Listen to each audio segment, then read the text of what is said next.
കത്തുന്ന തീപ്പൊയ്കയിൽ തള്ളിയിടും. അതൊരു മിസ്റ്ററി ആയിട്ട് എനിക്ക് തോന്നി. ബൈബിൾ വാക്യമാണെന്ന് എനിക്ക് അറിയത്തില്ല, കാരണം ബൈബിൾ ഞാൻ വായിച്ചിട്ടില്ല. എന്നാൽ പിന്നീട് അത് ബൈബിൾ വാക്യമാണെന്ന് അറിഞ്ഞപ്പോൾ എനിക്ക് വലിയ സന്തോഷം ഉണ്ടാവുന്ന കോണ് ഇടയായി തീർന്ന ആ വാക്യമാണ് എന്നെ ഞാനാക്കി മാറ്റിയത്. ഹല്ലേലൂയ, സ്തോത്രം. അപ്പോൾ വെളിപ്പാട് പുസ്തകം 20-ാം അധ്യായത്തിന്റെ 15-ാമത്തെ വാക്യമാണ്, ജീവപുസ്തകത്തിൽ പേരെഴുതി കാണാത്ത ഏവനെയും കത്തുന്ന തീപ്പൊയ്കയിൽ തള്ളിയിടുമെന്ന് ദൈവം എന്നോട് സംസാരിച്ചത്. ആ വാക്യത്തിന് മുമ്പിൽ ഞാൻ എന്നെ സമർപ്പിക്കുകയും കുടുംബമായിട്ട് ദൈവത്തെ സേവിപ്പാൻ കോമഡിയായി തീർന്നുകൊണ്ടിരിക്കുന്നു. ഹല്ലേലൂയ, സ്തോത്രം. വെളിപ്പാട് പുസ്തകം അനേകർക്ക് അനുഗ്രഹമാണ്. അതിന്റെ മർമ്മങ്ങളെ വെളിപ്പെടുത്തി തിരിച്ചു തന്നെങ്കിൽ മാത്രമേ നമുക്ക് മനസ്സിലാക്കുകയുള്ളൂ. കാരണം ഞാനും ആദ്യമേ പല പ്രാവശ്യം വായിച്ചിട്ട് ഒന്നും മനസ്സിലായില്ലായിരുന്നു. പിന്നീട് വായിക്കും തോറും ആഴങ്ങളിലേക്ക് ഇറങ്ങുവാൻ കോമഡിയായി തീർന്നു. അതുപോലെ ഈ ക്ലാസ്സിൽ pastor reverend doctor TJ Samuel sir പഠിപ്പിക്കുന്നു എന്ന് കേട്ടപ്പോൾ എനിക്ക് സന്തോഷമുണ്ട്. കാരണം ഞങ്ങളുടെ കോട്ടയത്തിനടുത്ത് കാരിത്താസിലുള്ള അസംബ്ലീസ് ഓഫ് ഗോഡ് ചർച്ചിന്റെ ബിൽഡിംഗ് ഡെഡിക്കേറ്റ് ചെയ്യുന്ന കോണം അദ്ദേഹമാണ് കടന്നു വരുന്ന കോണം. അദ്ദേഹത്തെ വിളിച്ച് കടന്നു വന്ന് ശുശ്രൂഷിപ്പാൻ കോമഡിയായി തീർന്നു.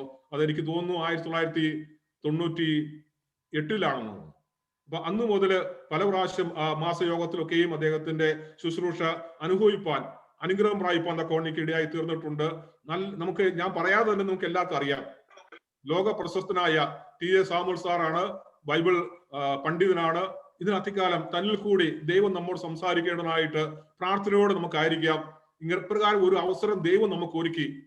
പ്രത്യേകിച്ച് ഈ കോവിഡ് സീസൺ ആയതുകൊണ്ട് സൂം പ്ലാറ്റ്ഫോമിൽ ഞാൻ 1 വർഷത്തിൽ കൂടുതലായി ജോഷുവ ജോൺ പാസ്റ്ററുമായിട്ട് പരിചയപ്പെടുവാനായിട്ടും അനേക ക്ലാസ്സുകൾ താൻ എടുത്തിരുന്നു. പ്രത്യേകിച്ച് കേരളത്തിന് വേണ്ടി പ്രാർത്ഥിക്കുവാനായിട്ട്, ഇന്ത്യക്ക് വേണ്ടി പ്രാർത്ഥിക്കുവാനായിട്ട്, ലോകത്തിന് വേണ്ടി പ്രാർത്ഥിക്കുവാനായിട്ട് ഈ ബൈബിൾ ക്ലാസ്, അങ്ങനെ പല പ്ലാറ്റ്ഫോമിൽ ഞങ്ങൾക്ക് ഒരുമിച്ച് ശുശ്രൂഷിപ്പാൻ ഒക്കെയും കർത്താവ് ഒരുക്കുന്ന മുഖാന്തരത്തിനാണ് ഞാൻ ദൈവത്തെ സ്തുതിക്കുന്നു. ഞാൻ മുന്നോട്ട് പോകുന്നില്ല. നമുക്ക് ഉള്ള സമയം കർത്താവിൽ നിന്ന് എനിക്ക് പ്രാപിക്കണം എന്നുള്ള ആഗ്രഹത്തോടെ, വാഞ്ചയോടെ, ദാഹത്തോടെ പൂർണ്ണമായിട്ട് സമർപ്പിച്ചുകൊണ്ട്, ബഹുമാനത്തോടെ, റെസ്പെക്റ്റോട് കൂടിക്കൊണ്ട് നമുക്ക് കരങ്ങൾ അടിച്ചുകൊണ്ട് ഹല്ലേലൂയ TJ സാമുൽ സാറിനെ നമുക്ക് വെൽക്കം ചെയ്യാം. ഹല്ലേലൂയ, സ്തോത്രം. ദൈവമായ കർത്താവ് നമ്മെ ഏവരെയും അനുഗ്രഹിക്കുമാറാകട്ടെ. Praise Lord.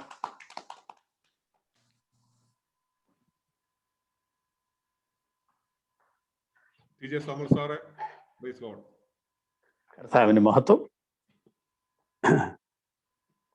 ഇന്ന് ഈ സർവീസ് ലീഡ് ചെയ്യുന്ന പ്രിയപ്പെട്ട MC Thomas pastor Joshua John, മറ്റ് ലോകത്തിന്റെ പല ഭാഗങ്ങളിൽ നിന്ന് ജോയിൻ ചെയ്തിരിക്കുന്ന ബഹുമാന്യരായ ദൈവദാസന്മാർ, ദൈവമക്കൾ, നിങ്ങളെ എല്ലാവരെയും യേശുക്രിസ്തുവിൻ നാമത്തിൽ ഞാൻ വന്ദനം ചെയ്യുന്നു. കുറെ കാലങ്ങൾക്ക് ശേഷം പാസ്റ്റർ MC തോമസിനെ കാണാൻ കഴിഞ്ഞതിലും അദ്ദേഹം ഇന്ന് സർവീസ് ലീഡ് ചെയ്യുന്നതിലും ദൈവത്തിന് സ്തോത്രം ചെയ്യുന്നു. ആ ദേശത്ത് അദ്ദേഹം പറഞ്ഞതുപോലെ കാരിത്താസില് ദൈവത്തിന്റെ അനുഗ്രഹമുള്ള ആ വേലയ്ക്ക് സഹായിയായിട്ട് ഉള്ള ഈ പ്രിയപ്പെട്ട ദൈവത്തിന്റെ ദാസൻ, അദ്ദേഹത്തിന്റെ കുടുംബം, എല്ലാവരെയും ഓർത്ത് ദൈവത്തെ വാഴ്ത്തുന്നു. നമ്മള് വെളിപ്പാട് പുസ്തകത്തിൽ നിന്ന് പഠിച്ചു വരികയാണ്. മേലാൽ സംഭവിപ്പാനുള്ള കാര്യങ്ങൾ 4-ാം അധ്യായത്തിൽ ആരംഭിക്കുന്നത് നാം കണ്ടു. ഇനിയൊരിക്കൽ, ഇതുവരെ ആയിട്ടില്ല, ഇനിയൊരിക്കൽ ഇപ്പോഴുള്ള സഭയുടെ കാലം കഴിഞ്ഞ ശേഷം സംഭവിക്കാനുള്ള കാര്യം. അതിൽ ആദ്യത്തെ ഭാഗം ഒരു വലിയ ഉദ്ഘാടന യോഗമാണ് എന്ന് ഞാൻ പറയുകയുണ്ടായി. ആ ഉദ്ഘാടന യോഗത്തിന് സ്വർഗത്തിലാണ് ആ ഉദ്ഘാടന യോഗം നടക്കുന്നത്. ആ ഉദ്ഘാടന യോഗത്തിലുള്ള VIPs ആരൊക്കെയാണ് എന്ന് നാം പരിശോധിക്കുകയായിരുന്നു.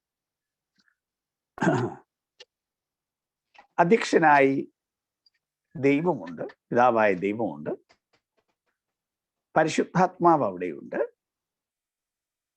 ദൈവജനത്തിന്റെ പ്രതിനിധികളായ 24 മൂപ്പന്മാർ 24 സിംഹാസനങ്ങളിലുണ്ട്, ദൂതന്മാരുടെ എല്ലാം കൂടെ അധിപന്മാരായ, തലവന്മാരായ 4 ജീവികളെ നാം അവിടെ കണ്ടു. അങ്ങനെ സ്വർഗത്തിൽ വലിയ ആരാധന നടക്കുന്നതിന്റെ നടുവിൽ അധ്യക്ഷന്റെ കയ്യിൽ ഒരു പുസ്തകം ഇരിക്കുന്നത് എഴുത്തുകാരനായ യോഹന്നാൻ കണ്ടു. ആ പുസ്തകം വാങ്ങാനും അതിന്റെ മുദ്ര പൊട്ടിപ്പാനും യോഗ്യനാരുള്ളൂ എന്ന് സ്വർഗത്തിൽ നിന്ന് അത്യുച്ചത്തിൽ ഘോഷിക്കുന്ന ഒരു ശക്തനായ ദൂതനെയും കണ്ടു. പക്ഷെ അത് വാങ്ങാൻ സ്വർഗത്തിലോ ഭൂമിയിലോ ഭൂമിക്ക് കീഴിലോ ആർക്കും കഴിഞ്ഞില്ല. അങ്ങനെ ആരെയും കാണായികയാൽ യോഹന്നാൻ കുറേയേറെ നേരം കരഞ്ഞു. അപ്പോഴാണ് 24 മൂപ്പന്മാരിൽ ഒരാൾ പറയുന്നത്, കരയണ്ട, അതിനൊരാളുണ്ട്, യഹൂദാ ഗോത്രത്തിലെ സിംഹവും ദാവീദിന്റെ വേരുമായവൻ, പുസ്തകവും എൻ്റെ 7 മുദ്രയും തുറപ്പാൻ തക്കവണ്ണം ജയം പ്രാപിച്ചിരിക്കുന്നു എന്ന് പറഞ്ഞു. അങ്ങനെ ആ ജയം പ്രാപിച്ച ആളെ കാണാൻ നോക്കിയപ്പോ ഒരു കുഞ്ഞാട് അറുക്കപ്പെട്ടതുപോലെ നിൽക്കുന്നത് കണ്ടു. ആ കാര്യമാണ് കഴിഞ്ഞ രാത്രി നാം വിശദീകരിച്ചത്.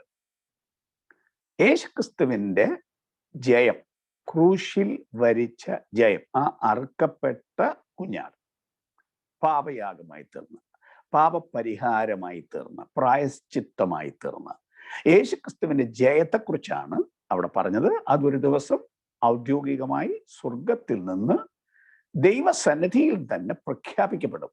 അത് ദൈവത്തിന്റെ ജനം ഇവിടുന്ന് എടുക്കപ്പെട്ടിട്ട് വേണം എന്ന് നാം പറയുകയുണ്ടായി. ഈ പുസ്തകത്തിൽ ധാരാളം ആത്മീയ സന്ദേശങ്ങളുണ്ട്, ആത്മീയമായി വിശദീകരിക്കേണ്ട ധാരാളം ഭാഗങ്ങളുണ്ട്. എന്നാലും നമ്മുടെ സമയത്തിന്റെ പരിമിതിയാൽ അവയിലേക്കെല്ലാം നമ്മൾ പോകുന്നില്ല. നമ്മൾ പറഞ്ഞത് ഒന്നുകൂടി എടുത്തു പറയാണ്, കുറെ ഔട്ട്ലൈൻ മാത്രമേ പറയുന്നുള്ളൂ. എങ്കിലും പ്രധാനപ്പെട്ട ഭാഗങ്ങൾ നിങ്ങൾക്ക് ഗ്രഹിക്കത്തക്കവണ്ണം ഉള്ള തരത്തിൽ. അപ്പൊ അങ്ങനെ ആ കുഞ്ഞാട് വന്ന് സിംഹാസനത്തിൽ ഇരിക്കുന്നവന്റെ വലം കൈയിൽ നിന്ന് പുസ്തകം വാങ്ങി. 5-ാം അധ്യായത്തിന്റെ 7-ാം വാക്യത്തിൽ നാം വായിക്കുന്നു, അവൻ വന്ന് സിംഹാസനത്തിൽ ഇരിക്കുന്നവന്റെ വലം കൈയിൽ നിന്ന് പുസ്തകം വാങ്ങി. വേറെ ആർക്കും വാങ്ങാൻ അധികാരമില്ലാതിരുന്ന പുസ്തകം. വേറെ ആരും മുമ്പോട്ട് വന്നില്ല, ഈ ഒരാൾ മാത്രം.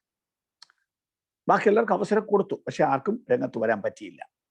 അവർക്ക് അതിന് അർഹരല്ലായിരുന്നു. അപ്പൊ ആ കുഞ്ഞാട് വന്ന് വാങ്ങിയ ഈ പുസ്തകം, അതാണ് ഇനിയും ഈ തുടർന്നുള്ള അധ്യായങ്ങളിലെ പ്രധാനപ്പെട്ട കാര്യം. ഈ പുസ്തകം വാങ്ങി, അത് 7 മുദ്രയാൽ മുദ്രയിട്ടതാണെന്ന് പറഞ്ഞല്ലോ. അപ്പൊ അതിന്റെ മുദ്ര പൊട്ടിക്കുന്നു. ആ മുദ്ര പൊട്ടിക്കുന്നതിനോടനുബന്ധിച്ചാണ് ഇനി എല്ലാ കാര്യങ്ങളും ഈ പുസ്തകത്തിൽ നടക്കുന്നത്. അപ്പൊ ഈ പുസ്തകം വളരെ സെൻട്രൽ ആയിട്ടുള്ള ഒരു കാര്യമാണ്. ഒന്നുകൂടെ പറയാൻ, ആ പുസ്തകത്തിന്റെ മുദ്ര പൊട്ടിക്കുന്നതിനോടനുബന്ധിച്ചുള്ള കാര്യങ്ങളാണ് ഭാവി കാര്യങ്ങൾ, ഏറെക്കുറെയല്ല. അപ്പൊ അങ്ങനെയുള്ള ഈ പുസ്തകം എന്താണ് എന്ന് നാം ഒന്ന് പരിശോധിക്കേണ്ടത് അത്യാവശ്യമാണ്. എന്നാലേ ഈ പുസ്തകത്തിന്റെ അസൽ ആശയം, തുടർന്നുള്ള ആശയങ്ങൾ നമുക്ക് മനസ്സിലാവുകയുള്ളൂ. കർത്താവായ യേശുക്രിസ്തു എന്തിനാണ് ലോകത്തിൽ വന്നതെന്നും ഇനി എന്തിനാണ് വരുന്നതെന്നും ഞാൻ പാഠത്തിൽ ഒന്ന് സൂചിപ്പിക്കുകയുണ്ടായി ആദ്യത്തെ ദിവസം തന്നെ. അത് ദൈവരാജ്യ സ്ഥാപനത്തിനാണ് യേശുക്രിസ്തു ലോകത്തിൽ വന്നത്. ആദ്യത്തെ വരവ് തന്നെ ദൈവരാജ്യ സ്ഥാപനത്തിനായിരുന്നു. ദൈവരാജ്യം പ്രഖ്യാപിച്ചുകൊണ്ടാണ് വന്നത്. യഹൂദന്മാരുടെ രാജാവായി പിറന്നു വന്നു എന്നാണ് നമ്മൾ വായിക്കുന്നത്. യെരുശലേമിലേക്ക് യേശു അവസാനത്തെ ആഴ്ച പോയത് തന്നെ ഒരു രാജാവായിട്ടുള്ള എഴുന്നള്ളത്തിലായിരുന്നു. കുതിരപ്പുറത്തല്ലെന്ന് മാത്രം, കരുതപ്പുറത്ത്. പീലാത്തോസ് ചോദിച്ചു, നീ യഹൂദന്മാരുടെ രാജാവാണോ? യേശു പറഞ്ഞു, അതെ, ഞാൻ യഹൂദന്മാരുടെ രാജാവ് തന്നെ. എന്റെ മേൽ എഴുതി വെച്ചത്, കുരിശിന്റെ മേൽ എഴുതി വെച്ചിരുന്ന മേലെഴുത്തും യഹൂദന്മാരുടെ രാജാവെന്നാണ്. അപ്പൊ അങ്ങനെ ദൈവരാജ്യം സ്ഥാപിക്കാൻ യേശു വന്നു, ദൈവരാജ്യം പ്രസംഗിച്ചു. അത് തുടർന്ന് പ്രസംഗിക്കാൻ തന്റെ ശിഷ്യന്മാരെ ഏൽപ്പിച്ചു. അങ്ങനെ ആ ശിഷ്യന്മാർ ഈ ദൈവരാജ്യം പ്രസംഗിച്ചു വരുന്നു. ദൈവരാജ്യം ദൈവം ഭരിക്കുന്ന രാജ്യമാണ് എന്ന് ഞാൻ പറഞ്ഞു. മനുഷ്യരുടെ ഹൃദയങ്ങളിൽ ആ ദൈവരാജ്യം സ്ഥാപിതമാകുന്നു. മനുഷ്യർ ദൈവരാജ്യത്തിന് തങ്ങളെ തന്നെ ഏൽപ്പിച്ചു കൊടുത്തു. അങ്ങനെ ഏൽപ്പിച്ചു കൊടുത്ത ഈ മനുഷ്യരിൽ ഇന്ന് ദൈവത്തിന്റെ രാജ്യം സ്ഥാപിക്കപ്പെട്ടിരിക്കുന്നു, ദൈവത്തിന്റെ ഭരണം നടത്തപ്പെടും. എന്നാൽ അഖിലാണ്ടം മുഴുവനും ദൈവരാജ്യമായി തീരണം എന്നതാണ് ദൈവത്തിന്റെ പദ്ധതി. ആ ദൈവരാജ്യ സ്ഥാപനത്തിനാണ് ഇനി യേശു മടങ്ങി വരുന്നത് എന്ന് ഞാൻ പറയുമ്പോൾ ഞാൻ ഒന്നുകൂടെ തെളിച്ചു പറയണം. ഇപ്പോൾ ദൈവം ആരെയും നിർബന്ധിച്ച് ഭരിക്കുന്നില്ല. ദൈവത്തിന്റെ ഈ വചനം കേട്ടിട്ട് ദൈവഭരണത്തിന് തങ്ങളെ തന്നെ ഏൽപ്പിച്ചു കൊടുക്കാൻ മനസ്സുള്ള മനുഷ്യരെയാണ് ഇന്ന് ദൈവം ഭരിക്കുന്നത്.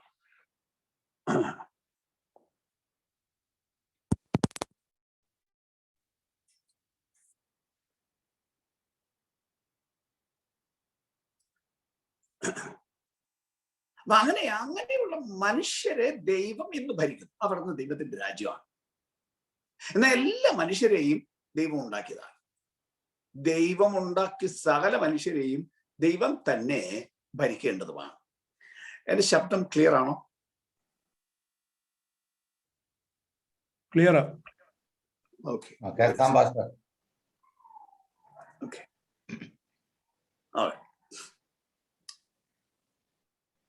അപ്പൊ ഈ മുഴുവൻ അഖിലാണ്ടവും ദൈവം ഉണ്ടാക്കിയതാണ്. മുഴുവൻ അഖിലാണ്ടവും ദൈവം ഉണ്ടാക്കിയതുകൊണ്ട് ദൈവം വേണം ഈ അഖിലാണ്ടത്തെ ഭരിക്കാൻ. ആ അഖിലാണ്ടം മൊത്തം ദൈവത്തിന്റെ ആധിപത്യത്തിൽ കൊണ്ടുവരാൻ വേണ്ടിയാണ് യേശുക്രിസ്തുവിന്റെ അടുത്ത രണ്ടാമത്തെ വരവ്. വെളിപ്പാട് പുസ്തകം 11-ാം അധ്യായത്തിന്റെ 15-ാം വാക്യം. 7-ാമത്തെ ദൂതൻ കാഹളം ഊതിയപ്പോൾ സ്വർഗത്തിൽ നിന്ന് കേൾക്കുന്ന ശബ്ദമാണ്, ലോകരാജ്യത്വം നമ്മുടെ കർത്താവിനും അവന്റെ ക്രിസ്തുവിനും ആയി തീർന്നിരിക്കുന്നു. അവൻ എന്നേക്കും വാഴും. അപ്പൊ ലോകത്തിന്റെ മൊത്തം രാജ്യത്വം ദൈവത്തിനായിത്തീരണം. ദൈവം അതിന്റെ ഭരണം നടത്തണം. ആത്യന്തികമായി ദൈവം ഭരിക്കുന്നു എന്നുള്ള മാത്രമല്ല, അക്ഷരാർത്ഥത്തിൽ ദൈവം ഈ അഖിലാണ്ടത്തെ ഭരിക്കണം. അങ്ങനെ ലോകരാജ്യത്വം ക്രിസ്തുവിനായിത്തീരുന്ന നടപടിയാണ് ഇവിടെ നടക്കുന്നത്. 19-ാം അധ്യായം 6-ാം വാക്യം. സ്വർഗത്തിൽ വലിയ ഒരു സന്തോഷവും ഒരു ആഘോഷവും കേൾക്കുകയാണ്.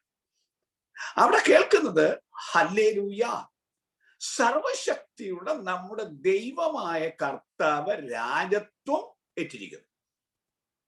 ആത്യന്തികമായി സംഭവിക്കുന്നതാണ്, ദൈവമായ കർത്താവ് രാജത്വം ഏറ്റിരിക്കുന്നു.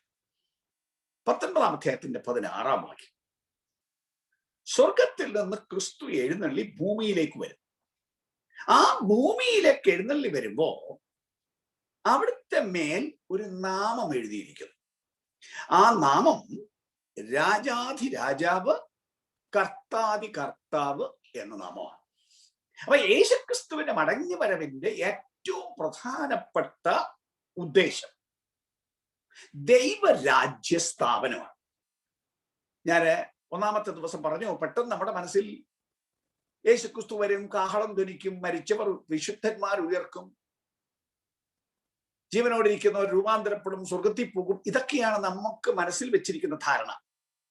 അതിന്റെ ഭാഗം ഉണ്ടെന്നുള്ളത് ശരിയായിരിക്കുമ്പോ തന്നെ അത്രയും മാത്രമല്ല ഇതിൽ സംഭവിക്കാനുള്ളത്. ആത്യന്തികമായിട്ട് എന്താണ് യേശുക്രിസ്തുവിന്റെ വരവെങ്കിൽ സംഭവിക്കാനുള്ളത് എന്നാണ് ഈ പുസ്തകം ചൂണ്ടിക്കാട്ടുന്നത്. അത് യേശുക്രിസ്തു ലോകത്തിന്റെ മൊത്തം ഭരണം ഏറ്റെടുത്ത് ഇത് മൊത്തം ദൈവരാജ്യമാക്കി തീർക്കാൻ വരികയാണ്. അപ്പൊ അതിനുള്ള നടപടിയാണ് ഇപ്പോൾ ഇവിടെ ആരംഭിക്കുന്നത്. ഇത് നല്ലൊരു പങ്കാളുകള് തങ്ങളെ തന്നെ ബോധപൂർവം ഏൽപ്പിച്ചു കൊടുത്തിട്ടില്ല. അവരെയും ദൈവഭരണത്തിന്റെ കീഴിൽ കൊണ്ടുവരണം. ലോകം മുഴുവൻ ആധിപത്യത്തിന്റെ കീഴിൽ കൊണ്ടുവരണം. അതിനുള്ള നടപടിക്രമങ്ങൾ ഇവിടെ ആരംഭിക്കുകയാണ്. ഈ പുസ്തകം എന്താണ് എന്ന് ഒന്ന് പറയുന്നതിന്റെ പശ്ചാത്തലമാണ് ഞാൻ പറഞ്ഞത്. ഇതെന്താണ് എന്ന് പറയാൻ വേണ്ടി വേദപുസ്തകത്തിൽ തന്നെ ഉദാഹരണം എടുക്കാം. യിരെമ്യാ പ്രവചനം 32-ാം അധ്യായം. അവിടെ പറഞ്ഞിരിക്കുന്നത്, യഹൂദ ജനം പ്രവാസികളായി പോകാൻ തുടങ്ങുന്ന ഒരു നേരം, പുറത്ത് പാളയം അടിച്ച് പട്ടാളം കിടപ്പുണ്ടവരെ ആക്രമിച്ച്, അങ്ങനെ തന്നെയല്ല പ്രവാചകൻ വിളിച്ചു പറഞ്ഞു, നിങ്ങൾ പ്രവാസത്തിലേക്ക് പോവുകയാണ്, 70 വർഷം കഴിഞ്ഞേ മടങ്ങി വരുള്ളൂ എന്നൊക്കെ യിരെമ്യാ പ്രവാചകൻ പ്രവചിച്ച് പറഞ്ഞിരിക്കുമ്പോ ദൈവം തന്നോട് പറഞ്ഞു, നിന്റെ അടുക്കല് നിന്റെ സ്വന്തക്കാരൻ സ്വല്പം വസ്തു വിൽക്കാൻ വാങ്ങണമെന്ന് പറഞ്ഞു വരും, നീ അത് വാങ്ങിച്ചോണം. അങ്ങനെ തന്റെ ഇളയപ്പന്റെ മകൻ ഹനമയെ പ്രവാചകനിലേക്ക് വന്നിട്ട് പറഞ്ഞു, എനിക്ക് സ്വല്പം വസ്തു കൊണ്ട് ഭൂമിയുണ്ട്, ഞാനത് വിൽക്കാൻ പോവാണ്, അത് അങ്ങ് വാങ്ങണം. അപ്പൊ പ്രവാസത്തിൽ പോവാണ്, 70 വർഷം കഴിഞ്ഞേ തിരിച്ചു വരുവുള്ളൂ എന്ന് പറയുമ്പോൾ അദ്ദേഹം വസ്തു വാങ്ങിച്ചിട്ട് കാര്യമൊന്നുമില്ല. പക്ഷെ ദൈവത്തിന്റെ വചനം അനുസരിച്ച് അദ്ദേഹം ഈ വസ്തു വാങ്ങി, ഭൂമി വാങ്ങി. എന്നിട്ട് അവിടെ പറയുന്നത് ദേശത്തെ പതിവനുസരിച്ച്, നടപ്പനുസരിച്ച് 2 പ്രമാണങ്ങൾ ഉണ്ടായി. ആ 2 പ്രമാണങ്ങൾ ഉണ്ടാക്കി ഒരെണ്ണം മുദ്ര ചെയ്ത് ഒരു കുടത്തിലാക്കി ഭൂമിയിൽ കുഴിച്ചിട്ടു.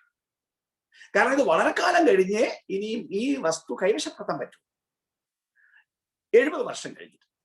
അപ്പൊ അത് ഭദ്രമായി ഇരിക്കാൻ വേണ്ടി അങ്ങനെ കുഴിച്ചിട്ടു എന്ന് പറയുന്നത് പോലെ ഇപ്പൊ നമ്മൾ തന്നെ ഒരു വസ്തു വാങ്ങിയാൽ, ഓരോ രാജ്യത്ത് ഓരോ സംവിധാനങ്ങളാണെന്ന് എനിക്കറിയാം. എന്നാൽ ഭാരത രാജ്യവും മറ്റു പല രാജ്യങ്ങളിൽ നിലവിലിരിക്കുന്ന സമ്പ്രദായം ഈ പറഞ്ഞ വേദപുസ്തക സമ്പ്രദായം തന്നെയാണ് നിലവിലിരിക്കുന്നത്. നിങ്ങളൊരു ഭൂമി വാങ്ങുകയാണെങ്കിൽ അതിന് ലീഗൽ ഡോക്യുമെന്റ് ഉണ്ടാക്കണം. ഇവിടങ്ങളിലും ഉണ്ടാക്കുന്നുണ്ട്, പക്ഷെ മറ്റു തരത്തിലല്ല. നിങ്ങൾ കുറെ ലോയറുടെ അടുക്ക പോയി കാര്യങ്ങളൊക്കെ നോക്കിക്കണ്ട് അതിന്റെ ക്രമത്തിൽ ചെയ്യും. എന്നാൽ ഇന്ത്യയിലും അങ്ങനെ പല രാജ്യങ്ങളിലും ഈ വേദപുസ്തക കാലത്തും ഇതൊരു ലീഗൽ ഡോക്യുമെന്റ് ആക്കുന്നതിന് പ്രമാണം എഴുതണം. ഇന്ത്യയിൽ മുദ്രപത്രത്തിൽ പ്രമാണം എഴുതണം. പ്രമാണം എഴുതി രജിസ്ട്രാർ ഓഫീസിൽ കൊണ്ടുപോയി ഇത് രജിസ്റ്റർ ചെയ്യണം. 2 കോപ്പി. മുദ്രപത്രത്തിലുള്ളത് രജിസ്റ്റർ ചെയ്യുന്ന ദിവസം ചുമതലപ്പെട്ടവർ ഒപ്പിട്ട്, സാക്ഷികൾ ഒപ്പിട്ട്, രജിസ്ട്രാർ ഒപ്പിട്ട് സീൽ ചെയ്ത് കുറച്ച് ദിവസം കഴിയുമ്പോൾ നമുക്ക് ഒറിജിനൽ പ്രമാണം കിട്ടും. പക്ഷെ അതിന്റെ ഒരു ഡ്യൂപ്ലിക്കേറ്റ് ഉണ്ട്, അത് രജിസ്ട്രാർ ഓഫീസിൽ സൂക്ഷിക്കാനാണ്. എന്ന് പറയുന്നത് പോലെ യേശുക്രിസ്തു ഒരു വലിയ കച്ചവടം നടത്തി, വലിയ പർച്ചേസിങ് നടത്തി. ആ പർച്ചേസിങ് അഖിലാണ്ടത്തെ മുഴുവൻ പർച്ചേസ് ചെയ്തതാണ്, സകലത്തെയും വിലയ്ക്ക് വാങ്ങിയതാണ്. ആ വിലയ്ക്ക് വാങ്ങിയത് ക്രൂശിലാണ്. എല്ലാം അവിടുന്ന് ഉണ്ടാക്കിയതാണ്, അവിടുത്തെ വകയാണ്. പക്ഷെ പാപനിമിത്തം ഇതിന് കേടുഭവിച്ചു. ഇത് പിശാചി കയ്യിലെടുത്തു. പിശാചിന്റെ ആധിപത്യത്തിന്റെ കീഴിൽ ഇരിക്കുകയാണ്. അപ്പൊ അതിനെ തിരിച്ചെടുക്കണം. പിശാചിന് പൈസ കൊടുത്ത് തിരിച്ചെടുക്കണം എന്നല്ല, ഈ കേട് വന്നത് നന്നാക്കി ഇതിനെ തിരിച്ചെടുക്കണം. പിശാചിന്റെ കയ്യിൽ നിന്ന് ബലം പ്രയോഗിച്ചെടുക്കണം. അപ്പൊ അങ്ങനെ സകലത്തെയും വിലയ്ക്ക് വാങ്ങാൻ, വീണ്ടെടുക്കാൻ, വേദപുസ്തക വാക്ക് വീണ്ടെടുക്കുവാൻ, ഇതിനു വേണ്ടി മുതൽ മുടക്കി അങ്ങനെ ഇതിനെ വിലയ്ക്ക് വാങ്ങി. വെളിപ്പാട് പുസ്തകം 5-ാം അധ്യായത്തിന്റെ 8-ാം വാക്യം വായിച്ചാൽ, 8-9 വാക്യം വായിച്ചാൽ, ഈ കുഞ്ഞാട് പുസ്തകം വാങ്ങിയ ഉടനെ പാടുന്നൊരു പാട്ടുണ്ട്. ആ പാട്ടിതാണ്: കുഞ്ഞാടെ നീ യോഗ്യൻ, നീ അറുക്കപ്പെട്ടു, നിന്റെ രക്തം കൊണ്ട് സർവഗോത്രത്തിലും ഭാഷയിലും വംശത്തിലും ജാതിയിലും നിന്നുള്ളവരെ ദൈവത്തിനായി വിലയ്ക്ക് വാങ്ങി. നമുക്ക് പറയാം, വിലയ്ക്ക് വാങ്ങി. ഇംഗ്ലീഷിൽ redeemed us എന്ന് പറഞ്ഞാൽ നഷ്ടപ്പെട്ടു പോയത് തിരിച്ചെടുക്കുന്ന പ്രക്രിയക്ക് പറയുന്ന പേരാണ് വീണ്ടെടുപ്പ്. അപ്പൊ അങ്ങനെ സകലത്തെയും വീണ്ടെടുക്കാൻ യേശു ക്രൂശിൽ മരിച്ചു, അതിന്റെ വില കൊടുത്തു. അതവിടുത്തെ രക്തമാണ്. അന്ന് ഒരു പ്രമാണം എഴുതി. പ്രമാണം മെയിൻ രജിസ്ട്രാർ ആണ് തയ്യാറാക്കിയിരിക്കുന്നത്. ദൈവമാണ് രജിസ്ട്രാർ. ആ രജിസ്ട്രാറുടെ മുമ്പാകെ ഈ പ്രമാണം രേഖപ്പെടുത്തിയിരിക്കുകയാണ്. പ്രമാണം സാധാരണ എഴുതുന്ന ഭാഷകൾ എല്ലാവർക്കും അറിയാമോന്ന് അറിയില്ല. ഞാനിങ്ങനെ പ്രസ്ഥാനത്തിന് വേണ്ടി പല ഭൂമി വാങ്ങുകയും ഒക്കെ ചെയ്യണമായിരുന്നു. അതുകൊണ്ട് ഈ ഭാഷയൊക്കെ കുറെ ശീലമാണ്. ഇത്രാം തീയതി ഇന്നിടത്ത് ഇന്നാര് ഇന്നാരുടെ മക്കൾ നിന്ന്, പിന്നെ ആ വസ്തുവിന്റെ സകല വിവരങ്ങളും ചൂണ്ടിക്കാണിച്ചിട്ട് ഇത്ര വില കൊടുത്ത് ആ വസ്തുവും അതിലെ വൃക്ഷ സസ്യാദികളും അതിലെ കെട്ടിടങ്ങളോ വാട്ടവർ എന്തെല്ലാം ഉണ്ടോ ഇത് മുഴുവൻ സർവസ്വാതന്ത്ര്യമായി വെച്ചനുഭവിക്കാൻ ഇന്നേ ദിവസം വിലയ്ക്ക് വാങ്ങിയിരിക്കുന്നു എന്ന് എഴുതിയിരിക്കുന്നത് പോലെ ഈ വലിയ രജിസ്ട്രാറുടെ മുമ്പാകെ ഒരു രേഖ തയ്യാറാക്കി രേഖ രജിസ്ട്രാർ ഓഫീസിൽ ഇരിക്കുന്നേ ഉള്ളൂ. രേഖ ഈ വിലയ്ക്ക് വാങ്ങിച്ച ആള് വാങ്ങിച്ചില്ല. വാങ്ങിക്കാഞ്ഞതിന്റെ കാരണം ഈ വസ്തു കൈവശപ്പെടുത്തുന്നത് പിന്നെയുള്ളൂ. കൈവശപ്പെടുത്തുമ്പോഴാണ് വാസ്തവത്തിൽ ഈ രേഖയുടെ ആവശ്യം. കൈവശപ്പെടുത്താൻ ഞാൻ പറഞ്ഞില്ല, ഇപ്പൊ കൈവശപ്പെടുത്തുന്നത് തങ്ങളെ തന്നെ ബോധപൂർവം ഏൽപ്പിച്ച് വോളണ്ടറി ആയിട്ട് സമർപ്പിച്ചു കൊടുക്കുന്നവരെ മാത്രമേ ഇപ്പൊ കൈവശപ്പെടുത്തുള്ളൂ. വേറെ ആർക്കും ക്ലെയിംസ് ഒന്നുമില്ല. അപ്പൊ അങ്ങനെ വരുന്നവരെ ഇന്ന് ദൈവരാജ്യമാക്കുന്നു, ദൈവത്തിന്റെ വകയായിട്ട് ദൈവത്തിന്റെ രാജ്യമായിട്ട്. അല്ലാത്തവരെ സംബന്ധിച്ചിടത്തോളം ഇന്ന് ദൈവം പിടിച്ചു നിർത്തി, കോളറിന് പിടിച്ച് നിന്നടാ അവിടെ, നീ മാനസാന്തരപ്പെടും, നീ രക്ഷിക്കപ്പെടും എന്നും പറഞ്ഞ ദൈവം ആരെയും തന്റെ രാജ്യത്തിൽ ചേർക്കുന്നില്ല. എന്നാൽ ഒരു ദിവസം വരുന്നത് ഇത് മുഴുവൻ ദൈവം ഉണ്ടാക്കിയതും ദൈവത്തിന്റെ ആധിപത്യത്തിന്റെ കീഴിൽ വരുന്നതുമാകിയാൽ ഒരു ദിവസം ഇത് മുഴുവൻ ഏറ്റെടുക്കാൻ വരും.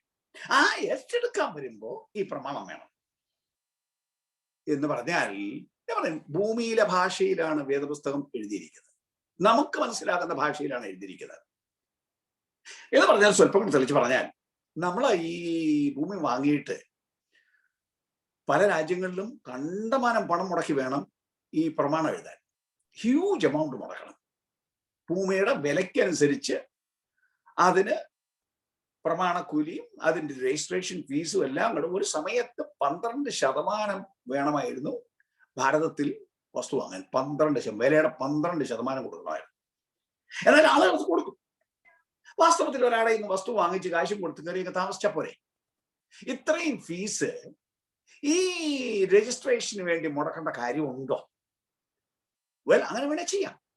ചെയ്താൽ ഒരു പ്രശ്നം, കുറച്ചു ദിവസം കഴിഞ്ഞ് കുറച്ചാൾ കഴിയുമ്പോൾ അയാൾ പറയാണ്, ഇറങ്ങടാ പുറത്ത്, ഭൂമി എന്റേതാണ് എന്ന് പറഞ്ഞാൽ കാശും പോയി, സകലവും പോയി. കാരണം ഭൂമി നിങ്ങളുടെയാണെന്ന് തെളിയിക്കാൻ മാർഗമില്ല. നിങ്ങളുടെയാണ് ഈ ഭൂമി എന്ന് തെളിയിക്കുന്നത് ഈ ഡോക്യുമെന്റ് നിമിത്തമാണ്.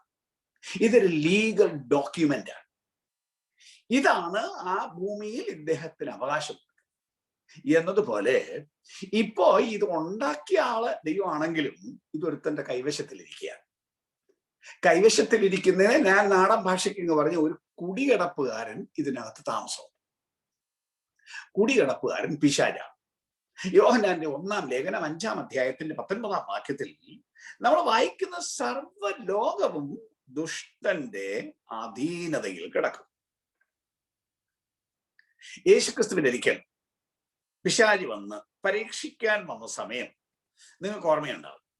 ലൂക്കോസ് സുവിശേഷം 4-ാം അധ്യായത്തിൽ 5 മുതൽ 7 വരെയുള്ള വാക്യങ്ങളിൽ സാത്താൻ യേശുവിന്റെ ഒന്ന് പറഞ്ഞു, യേശുവേ, നീ ഈ ലോകത്തെ രക്ഷിക്കാൻ വേണ്ടി വന്നതല്ലേ? ഇതെല്ലാം എന്റെ കയ്യിലാണ്. എനിക്കിഷ്ടമുള്ളവർക്ക് ഞാൻ കൊടുക്കും. നിനക്ക് വേണേ തന്നേക്കാം. എന്നെ ഒന്ന് വണങ്ങി ഒന്ന് തുഴണം, അത്രയേ ഉള്ളൂ. അങ്ങനെ നിനക്ക് തരാം. അപ്പൊ താൻ പറയുന്നത് ഇത് എന്റേതാണ്, എനിക്ക് ഇഷ്ടമുള്ളവന് ഞാൻ കൊടുക്കും. അങ്ങനെ പിശാച് പറഞ്ഞപ്പോ യേശു പറഞ്ഞില്ല, കേരളത്തിലോ ഇത് നിന്റെ ഒന്നുമല്ല എന്ന് യേശു പറഞ്ഞില്ല. അയാൾ കൈവശത്തിൽ വെച്ചിരിക്കുകയാണ്. അയാൾ കുടിയടപ്പുകാരനാണ്. പറഞ്ഞല്ലോ, കുടിയടപ്പുകാരൻ, അസാർപ്പ്. എന്താണ് വാക്കിന്റെ അർത്ഥം? തന്റേതല്ലാത്ത ഭൂമിയിൽ ഒരുത്തൻ കയറി കുടിൽ വെച്ചോ വീട് വെച്ചോ കയറി താമസിക്കുന്നതിനെയാണ് കുടിയടപ്പുകാരൻ എന്ന് പറയുന്നത്. തന്റെ അല്ലിത്, തന്റെ അവകാശത്തിൽപ്പെട്ടതല്ല, താൻ ഇതിനു വേണ്ടി ഒന്നും മുടക്കിയിട്ടില്ല, വേറെ തന്റെയാണ് എന്നതുപോലെയാണ് പിശാചിനകത്ത് കയറി താമസിക്കുന്നത്. പക്ഷെ ഭയങ്കര ക്ലെയിമാണ്. യേശുവിന്റെ ഒരിക്കൽ പോലും വന്ന് പറയുകയാണ്, എന്റേതാണ്, നിനക്ക് വേണേ തരാം, എന്റെയാണ്. ഭൂമി മുഴുവൻ അവന്റെ ആധിപത്യത്തിന്റെ കീഴിലാണ്. അങ്ങനെയാണ് യോഹന്നാന്റെ സുവിശേഷം വന്നത്. ലോകത്തിന്റെ പ്രഭു എന്നാണ് അവനെ വിളിക്കുന്നത്. അപ്പൊ ആ പ്രഭു ഇതിനകത്ത് കയറി താമസിക്കുകയാണ്. എല്ലാ മനുഷ്യരെയും പിടിച്ചടക്കി വാഴുകയാണ്. പുറത്തൊരെണ്ണം പോകാൻ സമ്മതിക്കാതെ ആ ഇരുട്ടിന്റെ രാജ്യം ഇതിനെ ഭരിച്ച് എല്ലാത്തിനെയും കീഴടക്കി വെച്ചിരിക്കുന്നിടത്ത് ലോകരാജ്യത്വം കർത്താവിനും അവന്റെ ക്രിസ്തുവിനും ആയിത്തീരും. ദാനിയേൽ പ്രവചനം 2-ാം അധ്യായം, 7-ാം അധ്യായം, 8-ാം അധ്യായം, 8-ാം അധ്യായം, ഈ അധ്യായങ്ങൾ നിങ്ങൾ പരിശോധിച്ചാൽ ലോകരാജ്യത്വങ്ങൾക്ക് എന്ത് സംഭവിക്കും എന്ന് ദൈവം വെളിപ്പെടുത്തി കൊടുത്ത വെളിപ്പാടാണ് ഈ 3 അധ്യായങ്ങൾ 2, 7, 8. 2-ാം അധ്യായത്തിൽ അതിന്റെ 44 മുതലുള്ള വാക്യങ്ങളിൽ നമ്മൾ വായിക്കുന്നത് 45-ാം വാക്യം, ഈ രാജാക്കന്മാരുടെ കാലത്ത് സ്വർഗസ്ഥനായ ദൈവം ഒരു നാളും നശിച്ചു പോകാത്ത ഒരു രാജ്യത്വം സ്ഥാപിക്കും. ആ രാജ്യത്വം വേറൊരു ജാതിക്കും ഏൽപ്പിക്കപ്പെടുകയില്ല. അപ്പൊ ലോകരാജ്യങ്ങൾക്ക് എന്ത് സംഭവിക്കുമെന്ന് പുരാതന ചക്രവർത്തിയായ ബാബിലോൺ ചക്രവർത്തി നെബൂഖദ്നേസറിന് ദൈവം വെളിപ്പെടുത്തി കൊടുത്തത്, വ്യാഖ്യാനിച്ചു കൊടുത്തത് ദാനിയേലാണ്. പക്ഷെ വ്യാഖ്യാനത്തിന്റെ ഫൈനൽ ഇങ്ങനെയാണ്: രാജാവേ, നീ കുറെ കാലം വാഴും, അതിനുശേഷം ഒരുത്തം വരും, അതിനുശേഷം ഒരുത്തം വരും, അതിനുശേഷം വേറൊരുത്തം വരും, അതിന് കുറെ ശേഷം കുറെ സംവിധാനങ്ങൾ ഉണ്ടാവും. പക്ഷെ ഒടുവിൽ സ്വർഗസ്ഥനായ ദൈവം ഒരു നാളും നശിച്ചു പോകാത്തൊരു രാജ്യത്വം സ്ഥാപിക്കും. 7-ാം അധ്യായത്തിൽ ദാനിയേലിന് ഇതേ കാര്യങ്ങൾ ദർശനത്തിൽ വെളിപ്പെടുത്തി കൊടുത്തു. അവിടെ 4 മൃഗത്തെയാണ് കാണുന്നത്. അത് ഓരോ രാജ്യവും അതിന്റെ രാജാവുമാണെന്നൊക്കെ അവിടെ വ്യാഖ്യാനമുണ്ട്. എന്നാൽ ഫൈനലി സംഭവിക്കുന്ന കാര്യം എന്താണ് എന്ന് പറഞ്ഞിരിക്കുന്നത്, ഈ രാജാക്കന്മാർ ഭരിച്ചുകൊണ്ടിരിക്കുമ്പോൾ സ്വർഗസ്ഥനായ ദൈവം ഒരു സിംഹാസനം സ്ഥാപിച്ച്, നേരത്തെ ഉള്ള സിംഹാസനമാണ്, ആ സിംഹാസനത്തിൽ ഇരുന്നുകൊണ്ട് ഇതിന്റെ ന്യായം വിധിക്കും. ഈ ഭരണത്തെ ന്യായം വിധിക്കും, ഭരണകർത്താക്കളെ ന്യായം വിധിക്കും. ന്യായം വിധിക്കുന്ന ഈ സമയം മനുഷ്യപുത്രനോട് സദൃശ്യനായിരുത്താൻ, 7-ാം അധ്യായം 13-14 വാക്യമാണ്. ദാനിയേൽ 7-14. മനുഷ്യപുത്രനോട് സദൃശ്യനായ ഒരുത്തൻ ആകാശമേഘങ്ങളോട് വരുന്നത് ഞാൻ കണ്ടു.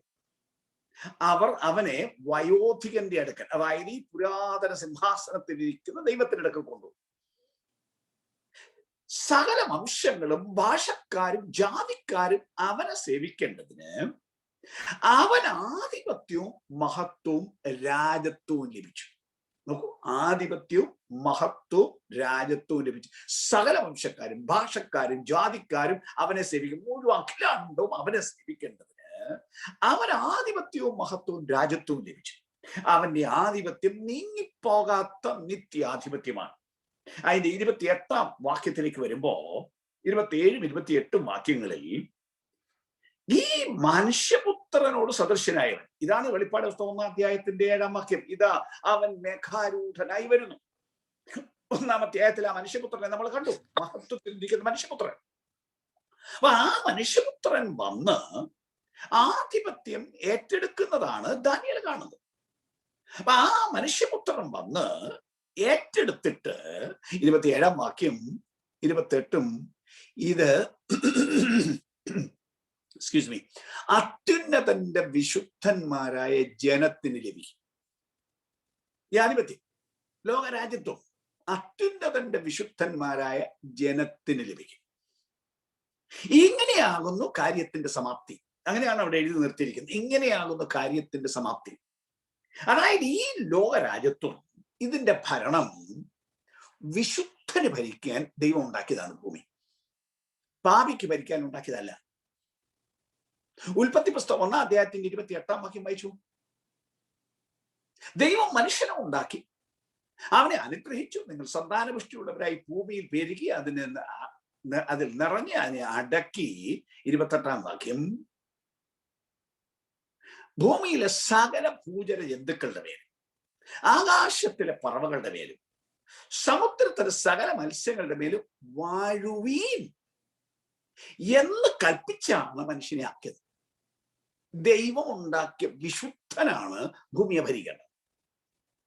പാപിക്ക് ഭരിക്കാനുള്ളതല്ല ഭൂമി. പാപം വന്നതിനാൽ പിശാച് ഇത് കൈവശപ്പെടുത്തി തനിക്ക് ഇഷ്ടമുള്ളവനത് കൊടുത്ത് ഇങ്ങനെ ഈ ഭൂമിയെ ഭരിക്കുന്നെങ്കിലും ഒറിജിനലി ദൈവം തന്റെ മനുഷ്യരിലൂടെ ഭരിക്കാൻ നിയമിച്ച ഈ ഭൂമി, ഇതിന്റെ അസൽ വീണ്ടെടുപ്പ് എന്ന് പറയുന്നത് തിരിച്ച് ഇത് ദൈവഭക്തന്റെക്ക് വരണം, ഇത് വിശുദ്ധന്റെക്ക് വരണം. അതാണ് വെളിപ്പാട് പുസ്തകം 5-ാം അധ്യായത്തിലെ പാട്ട്. ഈ പുസ്തകം വാങ്ങിക്കഴിയുമ്പോൾ പാട്ടുന്നത് ഇതാണ്: നീ ഞങ്ങളെ വിലയ്ക്ക് വാങ്ങി, ഞങ്ങൾ ദൈവത്തിന്റെ രാജ്യവും പുരോഹിതന്മാരുമാക്കി, അവർ ഭൂമിയിൽ വാഴുന്നു എന്നൊരു പുതിയ പാട്ട് അവർ പാടുന്നു. They shall reign on the earth. അപ്പൊ ആ വീണ്ടെടുപ്പിന്റെ പൂർണ്ണ അളവ് സംഭവിക്കുന്നത് ഭരണം ദൈവജനത്തിന്റെ പക്കൽ ഏൽപ്പിക്കപ്പെടുമ്പോഴാണ്. അപ്പൊ അതിനു വേണ്ടി യേശു വരുന്നു, ഇത് മുഴുവൻ ഏറ്റെടുത്ത് തന്റെ ജനത്തിന് കൊടുക്കാൻ. അപ്പൊ യേശുവിന്റെ വരവിന്റെ പ്രധാനപ്പെട്ട ഉദ്ദേശം, ഒന്നുകൂടെ ഞാൻ പറയുന്നു, ലോകരാജ്യത്വം ഏറ്റെടുക്കണം. ലോകം മുഴുവൻ അവിടുത്തെ ആധിപത്യത്തിന്റെ കീഴിൽ കൊണ്ടുവരണം. എന്നിട്ട് ഇന്ന് ദൈവരാജ്യമായി തീർന്ന മനുഷ്യർക്ക് ഇതിന്റെ ഭരണം ഏൽപ്പിച്ചു കൊടുക്കണം. ദൈവഭക്തന്മാർ ലോകത്തെ ഭരിക്കണം. ആ അത്യന്തിക ഉദ്ദേശം നിവർത്തിക്കപ്പെടുവാൻ ദൈവം തന്റെ പുത്രനായ യേശുവിനെ നിയമിച്ചിരിക്കുന്നു. യേശു അതിനു വേണ്ടി വരും. വരുമ്പോ ഇനി സംഭവിക്കാൻ പോകുന്ന കാര്യം, ഇത് ഏറ്റെടുക്കാൻ പോവാണ്. ഏറ്റെടുക്കാൻ വരുമ്പോ ഇതിന് തടസ്സക്കാരനുണ്ട്, കുടിയടപ്പുകാരനുണ്ട്. കുടിയടപ്പുകാരൻ പറയും ഇത് എന്റെ വകയാണ്. അങ്ങനെ ഒരാൾ കുടിയടപ്പ് നിങ്ങളുടെ ഭൂമിയിൽ നടത്തിയാൽ നിങ്ങൾ സാധാരണഗതിയിൽ എന്ത് ചെയ്യും?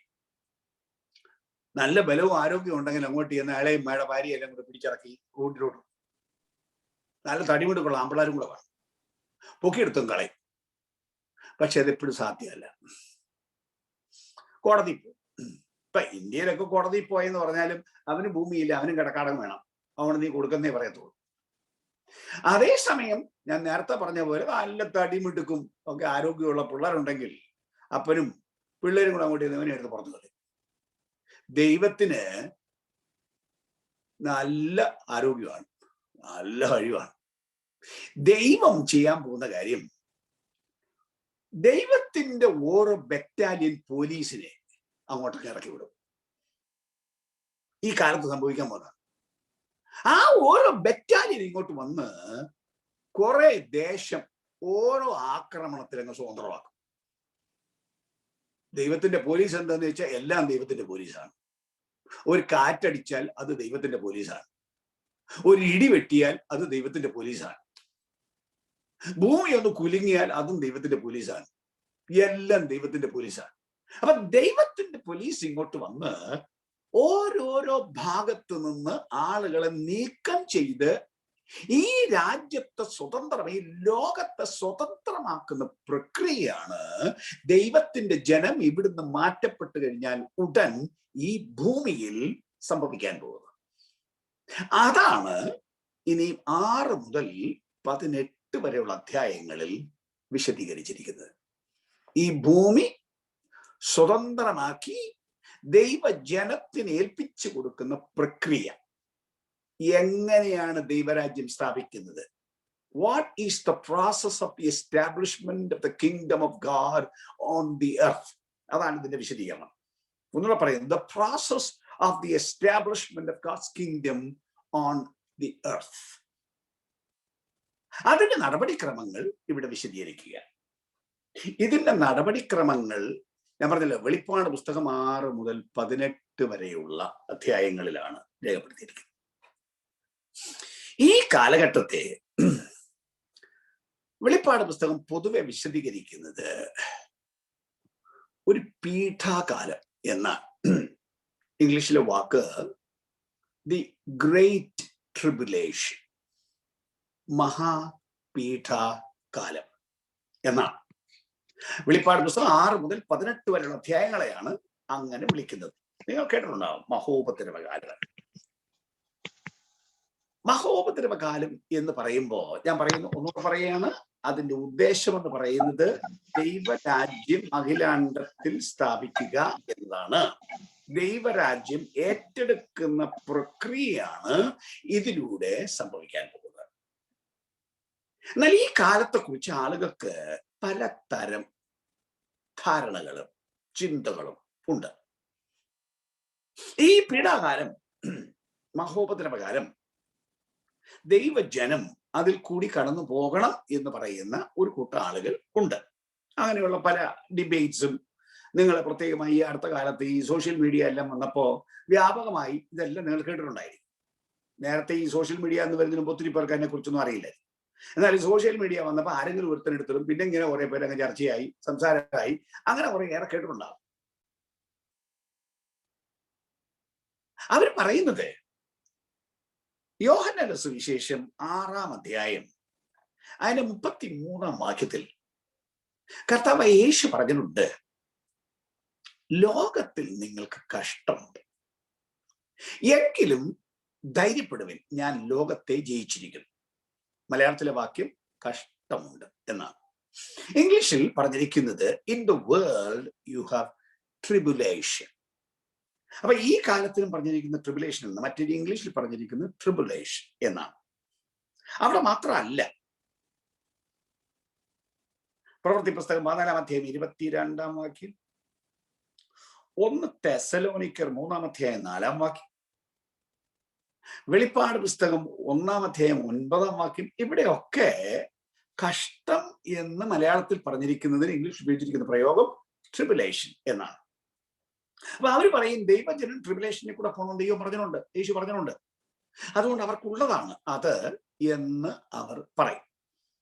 പക്ഷെ ആ വാക്കിന്റെ അർത്ഥം എന്താണ് എന്ന് നാം പരിശോധിച്ചോ. എന്താണ് ദൈവജനത്തിന് ഭൂമിയിൽ അഭിമുഖീകരിക്കാനുള്ള കഷ്ടം? മത്തായി സുവിശേഷം 10-ാം അധ്യായം, യേശു തന്റെ ശിഷ്യന്മാരെ ശുശ്രൂഷയ്ക്ക് പറഞ്ഞു വിട്ടപ്പോ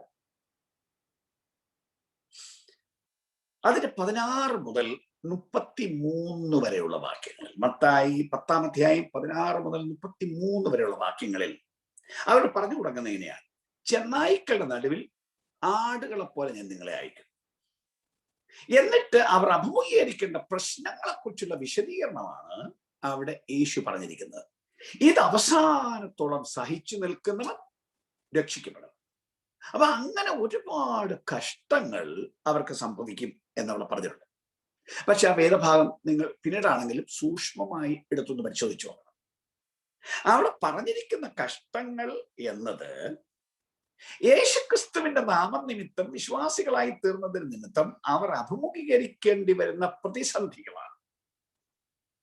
ആ കഷ്ടം എന്ന് പറഞ്ഞ് കുടുംബം അവരെ വെറുക്കും, അപ്പനും അമ്മയും ചിലപ്പോൾ അവരെ ആട്ടി പുറത്താക്കും, ചിലപ്പോൾ അവരെ കൊല്ലിക്കും.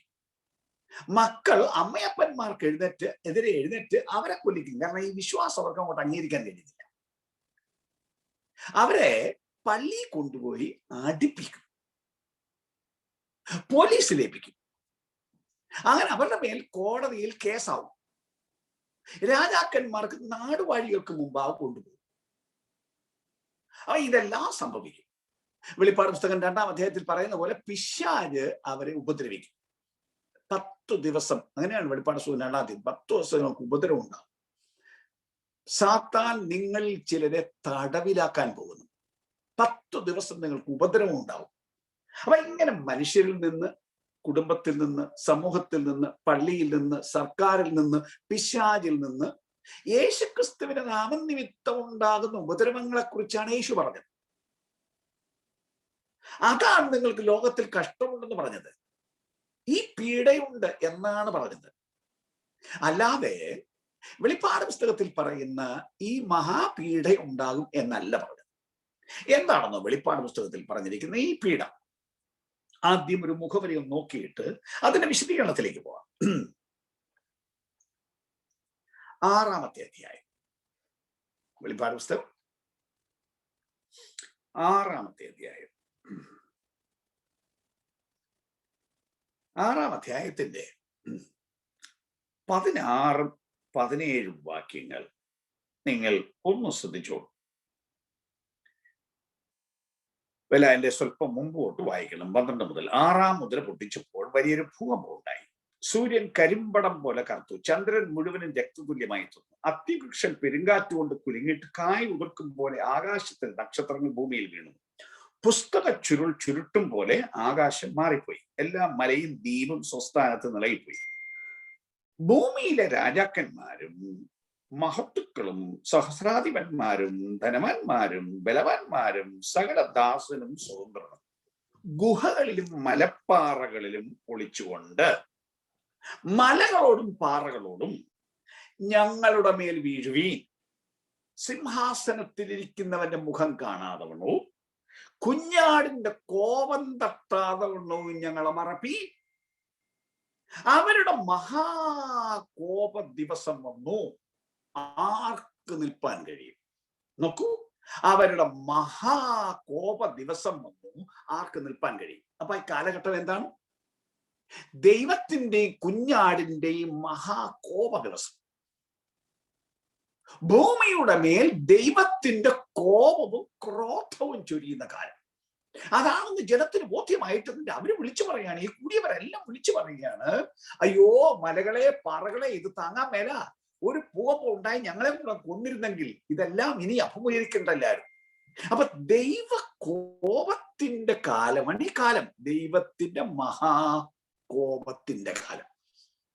അതാണ് വെളിപ്പാട് പുസ്തകത്തിൽ പറയുന്ന വീടാകാലം, ദൈവത്തിന്റെ മഹാകോപത്തിന്റെ കാലം എന്ന് ഞാൻ പറയുമ്പോൾ ഒരു സ്വല്പം പ്രവചന ഭാഗം കൂടെ ചൂണ്ടിക്കാണിച്ചെങ്കിലേ അതിന് ആശയങ്ങൾ പൂർണ്ണമായി വ്യക്തമാവുകയും.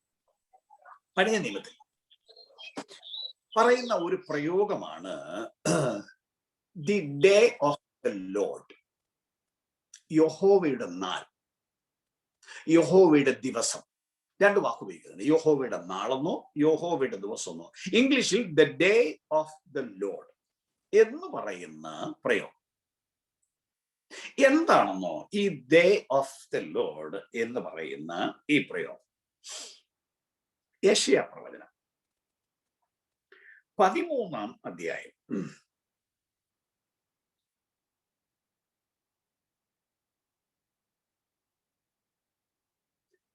അതിന്റെ 6-ാം വാക്യം, അതിന്റെ 9-ാം വാക്യം ഇങ്ങനെയാണ് വായിക്കുന്നത്.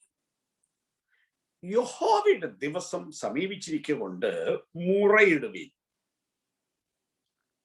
അത് സർവശക്തങ്കിൽ നിന്ന് സർവനാശം പോലെ വരുന്നു. നോക്കൂ, യഹോവയുടെ ദിവസം സർവശക്തങ്കിൽ നിന്ന് സർവനാശം പോലെ വരുന്നു. 9-ാം വാക്യം, ദേശത്തെ ശൂന്യമാക്കുവാനും പാപികളെ അതിൽ നിന്ന് മുടിച്ചു കളവാനും യഹോവയുടെ ദിവസം ക്രൂരമായിട്ട് ക്രോധത്തോടും അതികോപത്തോടും കൂടെ വരുന്നു. ഇതാണ് അതിന്റെ ഉദ്ദേശം. ദേശത്തെ ശൂന്യമാക്കുവാൻ, പാപികളെ അതിൽ നിന്ന് മുടിച്ചു കളവാൻ. ദൈവത്തിന്റെ കോപം അതികഠിനമായി ലോകത്തിന്റെ മേൽ വരുന്നു. അപ്പൊ അന്നേ പ്രവചിച്ച കാര്യമാണ്, വരുന്നു ഒരു കോപ ദിവസം, യഹോവയുടെ കോപ ദിവസം. ഒരു വാക്യം കൂടെ ചൂണ്ടിക്കാണിക്കാം. പല വാക്യങ്ങളുണ്ട്, എങ്കിലും ഒരു വാക്യം കൂടെ ഞാൻ ചൂണ്ടിക്കാണിക്കും. യോവേൽ പ്രവചനം 1-ാം അധ്യായം അതിന്റെ 15-ാമത്തെ വാക്യം നോക്കൂ. ആ ദിവസം അയ്യോ കഷ്ടം, യഹോവയുടെ ദിവസം അടുത്തിരിക്കുന്നു, അത് സർവശക്തന്റെ പക്കൽ നിന്ന് സംഹാരം പോലെ വരും. സർവശക്തങ്കിൽ നിന്ന് സംഹാരം പോലെ വരുന്ന ദിവസമാണ് യഹോവയുടെ ദിവസം. 2-ാം അധ്യായം 1-ാം വാക്യം, സിയോനിൽ കാഹളമുദ്രവിൻ, എന്റെ വിശുദ്ധ പർവ്വതത്തിൽ അയ്യം വിളിപ്പിൻ, യഹോവയുടെ ദിവസം വരുന്നത് അത് അടുത്തിരിക്കുന്നത് കൊണ്ടും ദേശത്തിലെ സകല നിവാസികളും നടുങ്ങിപ്പോകട്ടെ. അപ്പൊ സർവശക്തങ്കിൽ നിന്ന് സംഹാരം പോലെ, സർവനാശം പോലെ അതികോപത്തോടും ക്രോധത്തോടും കൂടെ ദൈവം പാപികളെ മുടിച്ചു കളവാൻ, ദേശത്തെ ശൂന്യമാക്കുവാൻ നിർണയിച്ചിരിക്കുന്ന ദിവസമാണ് യഹോവയുടെ ദിവസം. എന്താ കാരണം? രക്ഷയുടെ സന്ദേശം മനുഷ്യന് കൊടുത്തു. പാപത്തിൽ നിന്ന് രക്ഷപ്പെടാനും വിശുദ്ധരായി തീരാനുള്ള സന്ദേശം ലോകത്തിന് കൊടുത്തു. ഔദാര്യമായി കിട്ടും, പണം മുടക്കണ്ട. ദൈവം നിവർത്തിച്ച വേലയെക്കുറിച്ച് ദൈവം നിവർത്തിച്ചു എന്ന് മാത്രമല്ല, ഇത് ഭൂമി മുഴുവൻ വിളംബരം ചെയ്തു. വിളംബരം ചെയ്തിട്ടും മനുഷ്യന് കേൾക്കണ്ട, മനുഷ്യൻ ചെവി അടച്ചു കളയും, അല്ല പറയുന്നവരെ പിടിച്ച് തല്ലുന്നു. ഈ പാപം വിട്ട് വിശുദ്ധ ജീവിതത്തിലേക്ക് തിരിഞ്ഞവനെ അടിക്കുന്നു, ഇടിക്കുന്നു, കൊല്ലുന്നു, അവന്റെ സ്വത്ത് അപഹരിക്കുന്നു. അവൻ എന്തും ചെയ്യാം എന്ന് ലോകം കരുതുന്നു. എന്തിന്? അവന്റെ പാപം വിട്ടു തിരിഞ്ഞതിന്, അവൻ നല്ലവനായതിന്, അവൻ രക്ഷ കരസ്ഥമാക്കിയതിന്. ഇത്തരത്തിൽ മനുഷ്യൻ ഇത് ചെയ്യുമ്പോൾ ഇത് അന്യായമാണെന്ന് ഏത് സാമാന്യ ബുദ്ധിയുള്ളവനാണ് തിരിയാത്തത്? ഇവരാരെങ്കിലും ആരുടെയെങ്കിലും അപഹരിച്ചതാണോ? ധൈര്യമായി സുവിശേഷം പറയുന്ന ആളുകൾ, വിശ്വാസികൾ, വളരെ ഗ്രാമീണർ തന്റെ ഇടത്തോടെ പറയുന്നതിനെ കുറിച്ച് ഞാൻ കേട്ടിട്ടുണ്ട്. വെറും കുഗ്രാമങ്ങൾ താമസിക്കുന്ന ഗ്രാമീണർ. അവരീ ഉപദ്രവിക്കുന്നവരോടും പോലീസിനോടും മുഖത്തു നോക്കി പറഞ്ഞിട്ടുള്ളത്, നിങ്ങൾ സേവിച്ച ദൈവത്തെ ഞങ്ങൾ ഇത്രയും കാലം സേവിച്ചു, ഒരു ഗുണം ഉണ്ടായില്ല. ഈ യേശുവിനെ സേവിച്ചു തുടങ്ങിയപ്പോഴാണ് ഞങ്ങൾക്ക് നന്മയുണ്ടായത്, ഞങ്ങൾക്ക് വിടുതലുണ്ടായത്. അതുകൊണ്ട് ഒരു കാരണവശാലും ഇത് വിട്ട് പിന്തിരിയില്ല എന്ന് പറയുന്ന ഒരു സംഘമുണ്ട്. എന്നാൽ ഇതെല്ലാം കിട്ടിയിട്ട് മനുഷ്യൻ രൂപാന്തരപ്പെടുന്നത് കണ്ടിട്ടും, നന്മ വരുന്നത് കണ്ടിട്ടും, അഭിവൃദ്ധി വരുന്നത് കണ്ടിട്ടും വിട്ടുതിരിയാതെ പാപത്തിൽ ജീവിച്ച് ഈ സുവിശേഷം പറയുന്നവനെ ഉപദ്രവിച്ച് എത്ര നന്മയുടെ വഴി ഉണ്ടായിട്ടും സ്വീകരിക്കാത്തതിന്റെ മേൽ ഒരു കോപം വരണ്ടേ?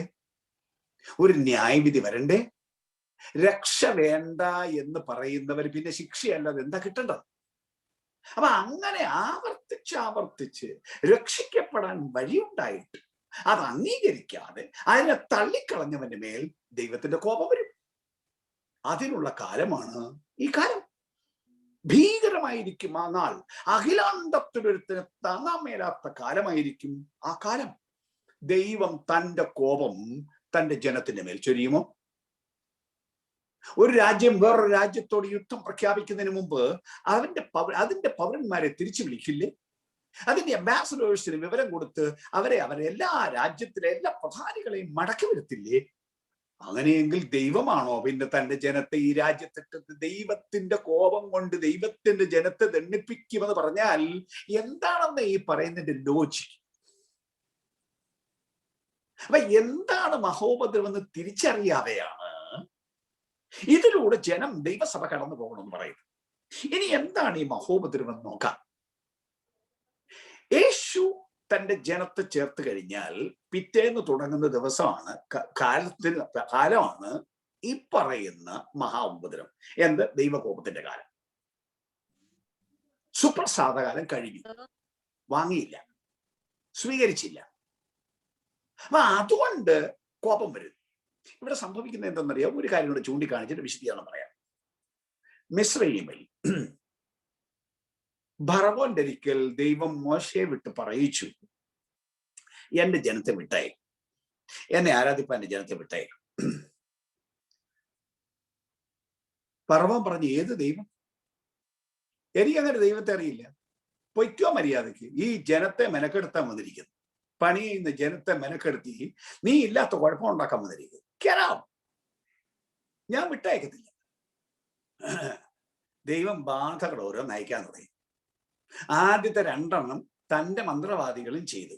മൂന്നാമത്തെ വന്നപ്പോൾ മന്ത്രവാദി തോറ്റു. ബാധകൾ 3, 4, 5, 6 എത്ര വന്നിട്ടും ചിലപ്പോൾ പെട്ടെന്നൊരു മാനസാന്തരം ഒരു ദിവസത്തേക്ക് ഉണ്ടാവും. രാത്രി ആവുമ്പോഴത്തേക്ക് മാനസാന്തരം തീരും. ആ പീഡ മാറിക്കഴിയുമ്പോൾ ആവർത്തിച്ച് അവസരം കൊടുത്തിട്ടും തന്റെ ഹൃദയത്തെ കഠിനമാക്കിയ ഫറവോന്റെ മേലും ജനത്തിന്റെ മേലും ദൈവം ശിക്ഷ അയച്ചു, ന്യായവിധി അയച്ചു. അതിന്റെ ഒരാവർത്തനമാണ് മഹോപദ്രവകാലത്ത് സംഭവിക്കുന്നത്. എന്താണ് പറയുന്നത് ഞാൻ സ്വല്പം വ്യക്തമായിട്ട് സ്വല്പം കൂടെ കഴിയുമ്പോൾ പറയാം. എന്താണ് ഇവിടെ സംഭവിക്കുന്ന കാര്യം എന്ന് നോക്കാം. ഈ മഹോപദ്രവകാലത്ത് ഭൂമിയെ ദണ്ഡിപ്പിക്കുന്നത് പ്രധാനമായും ഈ കുഞ്ഞാട് ഈ പുസ്തകം വാങ്ങുമ്പോൾ അതിൻ്റെ 7 മുദ്രയുണ്ട് ഈ പുസ്തകത്തിൽ. ആ ഓരോ മുദ്ര പൊട്ടിക്കും. ഓരോ മുദ്ര പൊട്ടിക്കുമ്പോൾ ഞാൻ നേരത്തെ പറഞ്ഞ പോലെ ഒരു ബറ്റാലിയൻ പോലീസിനെ അങ്ങോട്ട് പോകും. അത് അങ്ങോട്ട് പോയി കുറെ ദേശങ്ങൾ സ്വതന്ത്രമാക്കും. രണ്ടാമത്തെ മുദ്ര പൊട്ടിക്കും, അത് പോയി വേറെ കുറെ ദേശം സ്വതന്ത്രമാക്കും. അങ്ങനെ 7 മുദ്രയും പൊട്ടിക്കും. 7ാമത്തെ മുദ്ര പൊട്ടിക്കുമ്പോ അതിനകത്തൊരു സാധനം വെച്ചേക്കും. ബാക്കി എടുത്ത് വായിക്കാൻ ഞാൻ പിന്നെ വായിക്കും. അതിനകത്തൊരു സാധനം വെച്ചിരിക്കുന്നു. അതിന്റെ പേരാണ് 7 കാഹളങ്ങൾ എന്ന്. അത് 7ാമത്തെ മുദ്രയിൽ വെച്ചിരിക്കുന്ന സാധനമാണ്. ആ 7 കാഹളങ്ങൾ ഊതാൻ 7 ദൂതന്മാരോട് പറയും. അത് എന്താണ് എന്ന് മനസ്സിലാക്കാൻ സംഖ്യാപുസ്തകം 10ാം അധ്യായം അതിന്റെ 9ാം വാക്യം വായിച്ചു നോക്കാം. സംഖ്യാപുസ്തകം 10ാം അധ്യായത്തിൽ പഴയ നിയമത്തിൽ കാഹളം എന്തിനാണ് ഇസ്രായേലിൽ ഉപയോഗിച്ചിരുന്നത് എന്ന് പറയുന്നതാണ്. വേഗം പറയാം. അവർ ഈ മരുഭൂമി യാത്രയിൽ ദിവസവും മേഘം പൊങ്ങുമ്പോൾ വേണം പോവാൻ. എന്നുവെച്ചാൽ ദൈവം മുമ്പിൽ പോകണം, അല്ലാതെ പോയാൽ കുഴപ്പമുണ്ടാവും. അപ്പൊ ആ ദൈവം പോകുന്നത് മേഘം യാത്ര ചെയ്യുമ്പോഴാണ്. ദൈവത്തിന്റെ സാന്നിധ്യമാണ് ആ മേഘം. അപ്പൊ ആ മേഘം പോകുന്നു. ഇപ്പൊ എല്ലാവരും മേപ്പോട്ട് നോക്കിയിരിക്കുകയല്ല. മേപ്പോട്ട് നോക്കിയിരിക്കാൻ ആളെ നിയമിച്ചിട്ടുണ്ട്. മേഘം പൊങ്ങുമ്പോ പുറപ്പെടാൻ വേണ്ടി സ്റ്റാർട്ട് എന്ന് പറയാൻ കാഹളവും. അപ്പൊ ജനം പോണം. ഇങ്ങനെ പല കാര്യങ്ങൾ. അപ്പൊ യോഗത്തിന് വരാൻ ജനത്തെ വിളിച്ചു കൂട്ടാൻ കാഹളവും. നമ്മുടെ നാട്ടിലൊക്കെ പള്ളിയിൽ മണിയടിക്കത്തില്ലേ? ക്രിസ്തീയ പള്ളി യോഗം തുടങ്ങാൻ പോകുന്നു എന്ന് പറയാനല്ലേ മണിയടിക്കുന്നത്? അതേസമയം ആളുകൾ മരിക്കുമ്പോഴും മണിയടിക്കും. അതേ മണിയാ അടിക്കുന്നത്, പക്ഷെ അടിക്ക് വ്യത്യാസമുണ്ട്. അപ്പൊ ആ അടി കേൾക്കുമ്പോൾ ആള് ചത്തു എന്നറിയാം. എന്ന് പറയുന്നത് പോലെ പണ്ടത്തെ കാലത്ത് കാഹളം ഉപയോഗിച്ചിരുന്നു. ആ കാഹളത്തിന്റെ പല ഉപയോഗങ്ങളിൽ 9-ാം വാക്യം വായിച്ചു നോക്കണം. നിങ്ങൾ യുദ്ധത്തിന് പുറപ്പെടുമ്പോൾ ഗംഭീരധ്വനിയായി കാഹളം എന്ന് പറഞ്ഞ പണ്ടത്തെ യുദ്ധവും ഇന്നത്തെ യുദ്ധവും തമ്മിൽ വ്യത്യാസമുണ്ടെന്ന് നിങ്ങൾക്ക് അറിയാമായിരിക്കും. പണ്ടത്തെ യുദ്ധം പകലാണ്, രാത്രി യുദ്ധമില്ല. കാരണം വാളുകൊണ്ട് വെട്ടണം, അല്ലെ അമ്പ ഇത് കൊല്ലണം. വാളുകൊണ്ട് രാത്രി എടുത്ത് എങ്ങോട്ടാ വെട്ടേണ്ടത്? വാളുകൊണ്ട് വെട്ടിയ വല്ലവന്റെ മേത്ത് കൊള്ളണം, ഇല്ലെങ്കിൽ കൈക്ക് കുഴപ്പമുണ്ടാവും. പകലേ പറ്റുള്ളൂ. അപ്പൊ അന്നത്തെ യുദ്ധങ്ങൾ രാവിലെ സ്റ്റാർട്ട് എന്ന് പറയാൻ കാഹളം ഉണ്ടായിരുന്നു. അപ്പൊ ഇവിടെ സംഭവിച്ചിരിക്കുന്നത് അടുത്തത് ഭൂമിയിലെ മനുഷ്യനോടുള്ള ദൈവത്തിന്റെ 7 യുദ്ധങ്ങളാണ്. മനുഷ്യരോട് ദൈവം യുദ്ധം പ്രഖ്യാപിക്കുകയാണ്. കാരണം രക്ഷ പറഞ്ഞിട്ട് അവർക്ക് വേണ്ട, അത് ഫ്രീ ആയിട്ട് കൊടുത്തിട്ട് വേണ്ട. അതുകൊണ്ട് ദൈവം ക്രോധത്തോടെ 7 യുദ്ധം നടത്തും. 7ാമത്തെ യുദ്ധം വരുമ്പോഴത്തേക്ക് കോപത്തിന്റെ സൂപ്പർലേറ്റീവ് ഡിഗ്രി ആവും. കോപത്തിന്റെ സൂപ്പർലേറ്റീവ് ഡിഗ്രി എന്ന് പറയുന്നത് ക്രോധമാണ്. അതുകൊണ്ട് പിന്നീട് വരുന്ന 7 ക്രോധ കലശങ്ങളാണ്. എന്താണ് ഈ 7 ക്രോധ കലശങ്ങൾ എന്ന് പറഞ്ഞാൽ? റോമാലേഖനം 2-ാം അധ്യായം അതിന് 4 മുതലുള്ള വാക്യങ്ങൾ നിങ്ങൾ പരിശോധിച്ച് നോക്കിയാൽ ദൈവം പാപത്തിനെതിരാണ്. അവിടെ പറയുന്നത്, നിന്റെ കാഠിന്യത്താലും അനുതാപമില്ലാത്ത ഹൃദയത്താലും ദൈവത്തിന്റെ നീതിയുള്ള വിധി വെളിപ്പെടുന്ന കോപ ദിവസത്തേക്ക് നീ നിനക്ക് തന്നെ കോപം ചരതിച്ചു വെക്കും. എന്ന് പറഞ്ഞാൽ മനുഷ്യൻ പാപം ചെയ്യുമ്പോ ദൈവം അന്നേരം തരമണ്ടയ്ക്ക് ഓരോ അടി കൊടുത്തിരുന്നെങ്കിൽ ദൈവം ഉണ്ടെന്ന് എല്ലാവരും വിശ്വസിച്ചേനെ. പക്ഷെ ദൈവം അങ്ങനെ ചെയ്യുന്നില്ല. ഓരോ പാപം ചെയ്യുമ്പോൾ ദൈവം തലമണ്ടയ്ക്ക് ഓരോ അടി കൊടുക്കാൻ തുടങ്ങിയാൽ ഭൂമിയിൽ ഒരു ബാക്കി ഉണ്ടാവും, ഒരാളും ഉണ്ടാവില്ല, എല്ലാം ചത്തു. അതുകൊണ്ട് ദൈവം അങ്ങനെ ചെയ്യുന്നില്ല. എന്നാൽ ദൈവത്തിന് പാപത്തിന്റെ മേൽ കോപമില്ലെന്നോ വിരോധമില്ലെന്നോ അല്ല എൻ്റെ അർത്ഥം. ഈ വാക്യം പറയുന്നത് ഈ കോപം എല്ലാം കൂടെ ദൈവം ഒരു വലിയ കുടത്തിനകത്തോട്ട് ഒഴിക്കുകയാണ്. ഓരോ പ്രാവശ്യം തെറ്റ് ചെയ്യുമ്പോഴും പാപം ചെയ്യുമ്പോഴും അനുദമിച്ചില്ലെങ്കിൽ ഈ കോപം കുടത്തിനകത്തോട്ട് ഒഴിക്കുകയാണ്. മുട്ടം കുടമാണ്. അങ്ങനെ ഈ ലോകത്തിന്റെ ചെയ്ത പാപം എല്ലാം കൂടി ഒഴിച്ച ഒരു 7 കുടം കാണും, മുട്ടം കുടം. ഓരോന്ന് അടച്ച് സീൽ ചെയ്ത് മാറ്റി വെക്കും. 7ാമത്തെ ആവുമ്പം അതും സീൽ ചെയ്ത് മാറ്റി വെച്ച് അവസാനം ബലവാന്മാരായ 7 ദൂതന്മാരെ വിളിച്ചു പറയും, ഇതിന്റെ കോപം കൊണ്ടുപോയി ലോകത്തിലും ഭൂമിയിലും ഒഴിച്ചേക്കാൻ. ഇങ്ങനെ ദൈവത്തിന്റെ അതിനെ വിളിക്കുന്ന ക്രോധ കലശം എന്നാണ്. 6-ാം അധ്യായം 7 മുദ്ര പൊട്ടിക്കും. 8-ഉം 9-ഉം അധ്യായം 7 കാഹളങ്ങളും. 15-ഉം 16-ഉം അധ്യായങ്ങൾ 7 ക്രോധ കലശങ്ങൾ ഒഴിക്കും. ഓൾറൈറ്റ്, ഇനി ഈ കാലം ഒന്നുകൂടെ വേഗം ഒന്ന് സൂക്ഷിച്ച് സ്വല്പം കാര്യം പറഞ്ഞ് ഇന്ന് ഞാൻ നിർത്തണം. എന്താണ് 7 മുദ്രകൾ? കുഞ്ഞാട് വാങ്ങിച്ച പുസ്തകത്തിന്റെ മുദ്രയാണെന്ന് ഓർക്കണം. ഞാൻ പറഞ്ഞു ദൈവരാജ്യ സ്ഥാപനത്തിന്റെ പ്രോസസ്സാണ് ഈ മുദ്ര പൊട്ടിക്കുന്നത്. 1-ാം മുദ്ര പൊട്ടിച്ചപ്പോൾ 6-ാം അധ്യായം വെളിപ്പാട് പുസ്തകം അതിന്റെ 1-ഉം 2-ഉം വാക്യങ്ങൾ.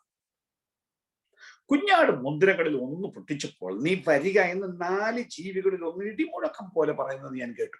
4 ജീവികളെ സ്വർഗത്തിൽ കണ്ടിരുന്നല്ലോ, ദൂതന്മാരുടെ തലവന്മാർ എന്ന് ഞാൻ പറഞ്ഞ അതിൽ ഒരാൾ ഇടിമുഴക്കം വലിയ ശബ്ദത്തിൽ പറയുകയാണ്, നീ വരിക. അപ്പൊ സ്വർഗത്തിലാണ് വേദി എന്ന് ഓർക്കണം. അപ്പോൾ ഞാൻ ഒരു വെള്ളക്കുതിരയെ കണ്ടു. വെള്ളക്കുതിര ജയത്തിന്റെ അടയാളമാണ്. അതിന്മേൽ ഇരിക്കുന്നവന്റെ കയ്യിൽ ഒരു വില്ലുണ്ട്. അവനൊരു കിരീടവും ലഭിച്ചു. അവൻ ജയിക്കുന്നവനായും ജയിപ്പാനായും പുറപ്പെട്ടു. നോക്കുക, പ്രയോഗം. വെള്ള കുതിരപ്പുറത്തൊരുത്തൻ വരുന്നു. സ്വർഗത്തിൽ നിന്ന് വരുന്നു എന്ന് പറഞ്ഞിട്ടില്ല, തെറ്റിദ്ധരിക്കരുത്. പിന്നീട് ഒരിക്കലും സ്വർഗത്തിൽ നിന്ന് ഒരുത്തൻ വെള്ള കുതിരപ്പുറത്ത് വരും, അതല്ലിത്. അവന്റെ കയ്യിലൊരു വില്ലുണ്ട്. വില്ല് എന്ന് പറയുന്ന പണ്ടത്തെ യുദ്ധോപകരണം, അമ്പും വില്ലും എന്ന് പറഞ്ഞാൽ യുദ്ധം ചെയ്യാൻ വരുന്നു. അവനൊരു കിരീടവും ലഭിച്ചു. ആ കിരീടം ജയാളിയുടെ കിരീടം എന്നർത്ഥം വരുന്ന ഒരു ഗ്രീക്ക് വാക്കാണ് അവിടെ ഉപയോഗിച്ചിരിക്കുന്നത്. സ്റ്റീഫാനോസ്, വിക്ടേഴ്സ് ക്രൗൺ. അപ്പൊ ജയിക്കുന്നവനായും ജയിപ്പാനായും ഒരുത്തൻ വരുന്നു. ഇതാണ് അവിടെ കാണിച്ചിരിക്കുന്ന ചിത്രീകരണം. എനിക്ക് ആ സ്ക്രീൻ ഷെയറിംഗ് ഇട്ടിട്ടുണ്ടോ? ഓക്കെ,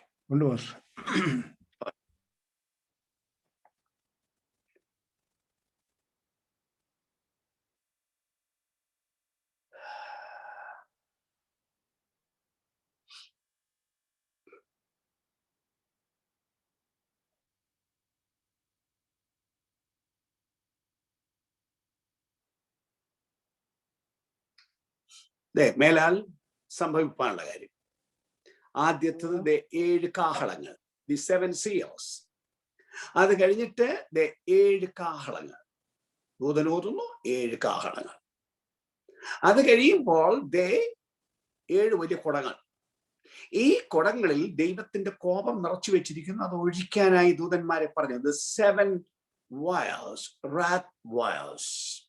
അപ്പൊ ഇത് ഇത്രയുമാണ് ഈ കോപങ്ങൾ. എന്നിട്ട് ഒന്നാമത്തെ മുദ്ര പൊട്ടിച്ചപ്പോൾ പറഞ്ഞിരിക്കുന്ന കാര്യം, ഒരു വെള്ള കുതിര പ്രത്യക്ഷമായി. അതിന്റെ പുറത്തൊരുത്തൻ ഇരിക്കുന്നു. അയാളുടെ കയ്യിൽ ഒരു വില്ലുണ്ട്, അയാളുടെ തലയിൽ ഒരു കിരീടമുണ്ട്. അപ്പൊ അവൻ ജയിക്കുന്നവനായും ജയിപ്പാനായും പുറപ്പെട്ടു. എന്താണ് വാസ്തവത്തിൽ ഈ കാണുന്ന ചിത്രീകരണമെന്ന്? അപ്പൊ യുദ്ധം ചെയ്യാൻ ഒരുത്തൻ വരുന്നു, ജയിക്കാൻ ഒരുത്തൻ വരുന്നു, ദേശങ്ങളെ കീഴടക്കാൻ ഒരുത്തൻ വരുന്നു. സമാധാനത്തിലല്ല, യുദ്ധത്തിൽ. ഇത് വരാനുള്ള ലോക ഭരണാധികാരിയുടെ എഴുന്നേൽപ്പാണ്. ലോകം ഭരിക്കാൻ ഒരുത്തനെ ദൈവം കൊണ്ടുവരും. ഇന്നത്തെ ലോക വ്യവസ്ഥിതികൾക്ക് മാറ്റം വരുത്തിയിട്ട് പല പല സർക്കാർ ഭരിക്കുന്നതിന് പകരം, പല പല രാജ്യങ്ങൾ നിലനിൽക്കുന്നതിന് പകരം, എല്ലാ രാജ്യങ്ങളെയും കൂടെ ഏകോപിപ്പിച്ച് ഒരു സർക്കാർ, ഒരു ഭരണാധികാരി ലോകം ഭരിക്കാൻ വേണ്ടി കൊണ്ടുവരണം എന്നുള്ളത് ദൈവത്തിന്റെ പദ്ധതിയാണ്. എന്താണ് അതിന് വിശദീകരണം എന്ന് പിന്നെ നമുക്ക് പറയാം. അപ്പൊ അങ്ങനെ ഒരു ഭരണാധികാരിയെ കൊണ്ടുവരണം. ഈ ഭരണാധികാരിക്ക് സാധാരണ പറയുന്ന പേരാണ് ആന്റൈ ക്രൈസ്റ്റ്, എതിർ ക്രിസ്തു. അന്തിക്രിസ്തു എന്ന് മലയാളത്തിൽ പറയും, പക്ഷെ ആ വാക്കിന്റെ കൃത്യാർത്ഥം ആന്റൈ ക്രൈസ്റ്റ്, മലയാളത്തിൽ അന്തിക്രിസ്തു എന്ന് പറയുന്നതാണ്. ആന്റൈ ക്രൈസ്റ്റ്, എതിർ ക്രിസ്തു എന്നാണ് വേദപുസ്തകം അതിനെ സംബന്ധിച്ച് പറഞ്ഞിരിക്കുന്നത്. 1 യോഹന്നാൻ 2-ാം അധ്യായത്തിന്റെ 8-ാം വാക്യം, 22-ാം വാക്യം, 4-ാം അധ്യായത്തിന്റെ 3-ാം വാക്യം. ഇത് യോഹന്നാൻ ലേഖനത്തിലാണ് ആ വാക്ക് ഉപയോഗിച്ചത്. പൗലോസ് അപ്പോസ്തലൻ ഉപയോഗിച്ചിരിക്കുന്ന വാക്ക് 2 തെസ്സലോനിക്കർ 2-ാം അധ്യായത്തിന്റെ 3 മുതലുള്ള വാക്യങ്ങളിൽ അധർമ്മമൂർത്തിയും നാശയോഗ്യനുമായവൻ എന്നാണ്. അധർമ്മമൂർത്തിയും നാശയോഗ്യനുമായവൻ. വെളിപ്പാട് പുസ്തകം അയാൾക്ക് ഉപയോഗിച്ചിരിക്കുന്ന പേര് മൃഗം എന്നാണ്. മൃഗം. അങ്ങനെ ഒരു ഭരണാധികാരി എഴുന്നേറ്റ് വരും. ഈ ഭരണാധികാരി ആക്രമണത്തിലൂടെയാണ് രംഗത്ത് വരുന്നത്. ഇയാളെ വിളിച്ചിരിക്കുന്ന പേരിന്റെ അർത്ഥം ഞാൻ പറഞ്ഞാൽ, എതിർ ക്രിസ്തു എന്ന് പറഞ്ഞാൽ ഇയാൾ ക്രിസ്തുവിനെതിരാണ്. ക്രിസ്തുവിനെതിരായി ലോകത്തിൽ ഒരുപാട് പേര് എഴുതിയിട്ടുണ്ട്. ഒരുപാട് ഭരണാധികാരി, ഇന്നും ലോകത്തിൽ ഒരുപാട് ഭരണാധികാരികൾ ക്രിസ്തുവിനെതിരെയുണ്ട്. പക്ഷെ ഇതങ്ങനല്ല. ഇതൊരു ലോക സർക്കാരാണ്. ലോകം മുഴുവനും വാഴുന്ന ഒരു ഭരണാധികാരി ക്രിസ്തുവിനെതിരെ. എതിരെന്ന് പറഞ്ഞാൽ മാത്രമല്ല, 2 തെസ്സലോനിക്ക ലേഖനത്തിൽ ഞാൻ മുമ്പ് പറഞ്ഞിടത്ത് പറയുന്നത്, ഇവൻ ദൈവാലയത്തിൽ കയറിയിരുന്ന് ദൈവം എന്ന് നടിച്ച് ദൈവമെന്നോ പൂജാവിഷയമെന്നോ പേരുള്ള സകലത്തിന് മീതെ തന്നെത്താൻ ഉയർത്തുന്ന ഒരു എതിരാളിയാണ്. അപ്പൊ താനാണ് ദൈവമെന്ന് അവകാശപ്പെടുന്ന ഒരു ഭരണാധികാരി. വെളിപ്പാട് പുസ്തകം 11-ാം അധ്യായം നല്ല പലത് വിശദീകരിക്കുന്നുണ്ട്. താനായിരിക്കും അന്നത്തെ ദൈവം, വേറെ ദൈവങ്ങൾ പാടില്ല. തന്റെ പ്രതിമയുണ്ടാക്കി നമസ്കരിക്കണം എന്ന് പിൽക്കാലത്ത്, ആദ്യമല്ല പിൽക്കാലത്ത്. എന്നാൽ ആദ്യം മുതൽ ഈ ക്രിസ്തുവിനെതിരാണ്, ദൈവഭരണത്തിനെതിരാണ്. മനുഷ്യരെ മുഴുവൻ ദൈവത്തിങ്കൽ നകറ്റി, ലോകഭരണത്തെക്കാൾ തനിക്ക് പ്രധാനം മനുഷ്യരെ മുഴുവൻ ദൈവത്തിങ്കൽ നകറ്റി തങ്കലേക്ക് കേന്ദ്രീകരിച്ച് താനാണ് ഭരണാധികാരി, താനാണ് ദൈവം, തന്നെ നമസ്കരിക്കണം എന്ന് പറയുന്ന ഒരു ഭരണാധികാരി. അതുകൊണ്ടാണ് തന്നെ എതിർ ക്രിസ്തു എന്ന് വിളിക്കുന്നത്. അത് ലോകത്തിൽ എഴുന്നേറ്റ് വരുന്ന ഒരു ഭരണാധികാരിയാണ്. ഭീകരപ്രവർത്തനത്തിലൂടെ എഴുന്നേറ്റ് വരുന്ന ഒരു ഭരണാധികാരിയാണ്. ഇന്നത്തെ കാലം വെച്ച് പറഞ്ഞാൽ അമേരിക്കയുടെ ട്വിൻ ടവേഴ്സ് തകർത്തത് മുതൽ ലോകം അറിയുന്ന ഒരു പ്രധാന കാര്യമാണ് ടെററിസം. അതിനു മുമ്പുണ്ട്, എന്നാൽ പൊട്ടിപ്പുറപ്പെട്ട് രംഗത്ത് പരസ്യമായി അപ്പോൾ അതിനുശേഷം ലോകം മുഴുവൻ ഭീതിയിലല്ലേ, ഭീകര പ്രവർത്തനത്തിന്റെ ഭീതിയിലല്ലേ. അതിനു മുമ്പും വിദേശയാത്രയോ വിമാനയാത്രകളോ ചെയ്തിട്ടുള്ളവരാകും നിങ്ങൾ പലരും. പക്ഷെ നിങ്ങൾ അന്ന് വിമാനയാത്ര ചെയ്തപ്പോ ഇന്നത്തെ സെക്യൂരിറ്റി സിസ്റ്റംസ് ഒന്നും ഉണ്ടായിരുന്നില്ല, സെക്യൂരിറ്റി ചെക്കിംഗ് ഒന്നും ഉണ്ടായിരുന്നില്ല. നിങ്ങൾക്ക് വേഗം ഓടിക്കേറി പ്ലെയിനിൽ പോകാവുന്ന ഒരു കാലം ഉണ്ടായിരുന്നു. ഇന്ന് എന്തോ ഒരു നീണ്ട സെക്യൂരിറ്റി ചെക്കിംഗ് ലോകം മുഴുവൻ ഇല്ലാത്തൊരു ദേശമുണ്ടോ? ഇല്ല. സകല ദേശങ്ങളും ഭീതിയിലാണ്. എന്താണ് ഈ ഭീകര പ്രവർത്തനത്തിന്റെ ഉദ്ദേശം? കുറെ പേരെ ഉപദ്രവിക്കുക എന്നുള്ളതാണ് അവരുടെ ഉദ്ദേശം? അല്ല. ലോകം പിടിച്ചടക്കുക, ലോകം ഭരിക്കുക, ലോകം മുഴുവൻ അവർ ശ്വസിക്കുന്ന വിശ്വാസ പ്രമാണത്തിനൊത്ത് ഒരു അഖില ലോക സർക്കാർ ഉണ്ടാക്കുക എന്നുള്ളതാണ് ഈ ഭീകര പ്രവർത്തനത്തിന്റെ ഉദ്ദേശം. അതിന് ലോകം മുഴുവൻ അവർ ആളുകളെ പരിശീലിപ്പിച്ച് പറഞ്ഞു വിട്ടിട്ടുണ്ട്. എല്ലാ രാജ്യങ്ങളിലും അത് വർദ്ധിച്ചു വരികയാണ്, കുറേയല്ല വർദ്ധിച്ചു വരികയാണ്. അപ്പൊ അങ്ങനെ ഒരു സർക്കാർ ലോകത്തിൽ വരാൻ ദൈവം ഉദ്ദേശിച്ചിരിക്കുന്നു, പിശാച് കൂടെ പ്രവർത്തിക്കുന്നു. അങ്ങനെ ഭരണാധികാരി എഴുന്നേറ്റ് വരും. അതാണ് ഒന്നാമത്തെ കാര്യം. അവനെ കൊണ്ടുവന്നിട്ട് അവനെ കൊണ്ടൊരു ഭരണം ഇവിടെ ഭരിപ്പിക്കണം, എന്നിട്ട് ദൈവത്തിന് എതിരായി ലോകത്തെ മുഴുവൻ തിരിക്കണം. എന്നിട്ട് വേണം പാപം അതിന്റെ പരമകാഷ്ഠയിലെത്തുമ്പോൾ, ക്ലൈമാക്സിൽ എത്തിയിട്ട് വേണം അതിനെ ന്യായം വിധിക്കാൻ. അല്ല, പാപത്തിന്റെ തുടക്കത്തിൽ ദൈവം അങ്ങനെ ന്യായം വിധിക്കില്ല. ഒരുത്തൻ എത്രയും പാപം ചെയ്യണം അത്രയും പാപം ചെയ്യാൻ അവന് വിട്ടുകൊടുക്കും, മാനസാന്തരപ്പെടത്തില്ലെങ്കിൽ, വചനത്തിന് വിധേയപ്പെടില്ലെങ്കിൽ. ഫൈനലി ദൈവത്തിന്റെ ഹാർഡ് ബ്ലോ, കഠിനമായ അടി അതിന്റെ മേലായിരിക്കും. അതാണ് ഇവിടെ സംഭവിക്കുന്നത്. ആ എഴുന്നേറ്റ് വരുന്ന ഭരണാധികാരിയാണ്. ബാക്കി ചില വാക്കുകൾ കൂടെ വേഗം പറഞ്ഞ് ഞാൻ ഈ ക്ലാസ് ഇപ്പോൾ അവസാനിപ്പിക്കാൻ പോവാം. നോക്കൂ, 2-ാം മുദ്രപ്പൊട്ടി, ഇപ്പോൾ 3-ാം വാക്യം. വരിക എന്ന് 2-ാം ജീവി പറയുന്നത് ഞാൻ കേട്ടു. അപ്പോൾ ഞാൻ ചുവന്ന കുതിരയെ കണ്ടു.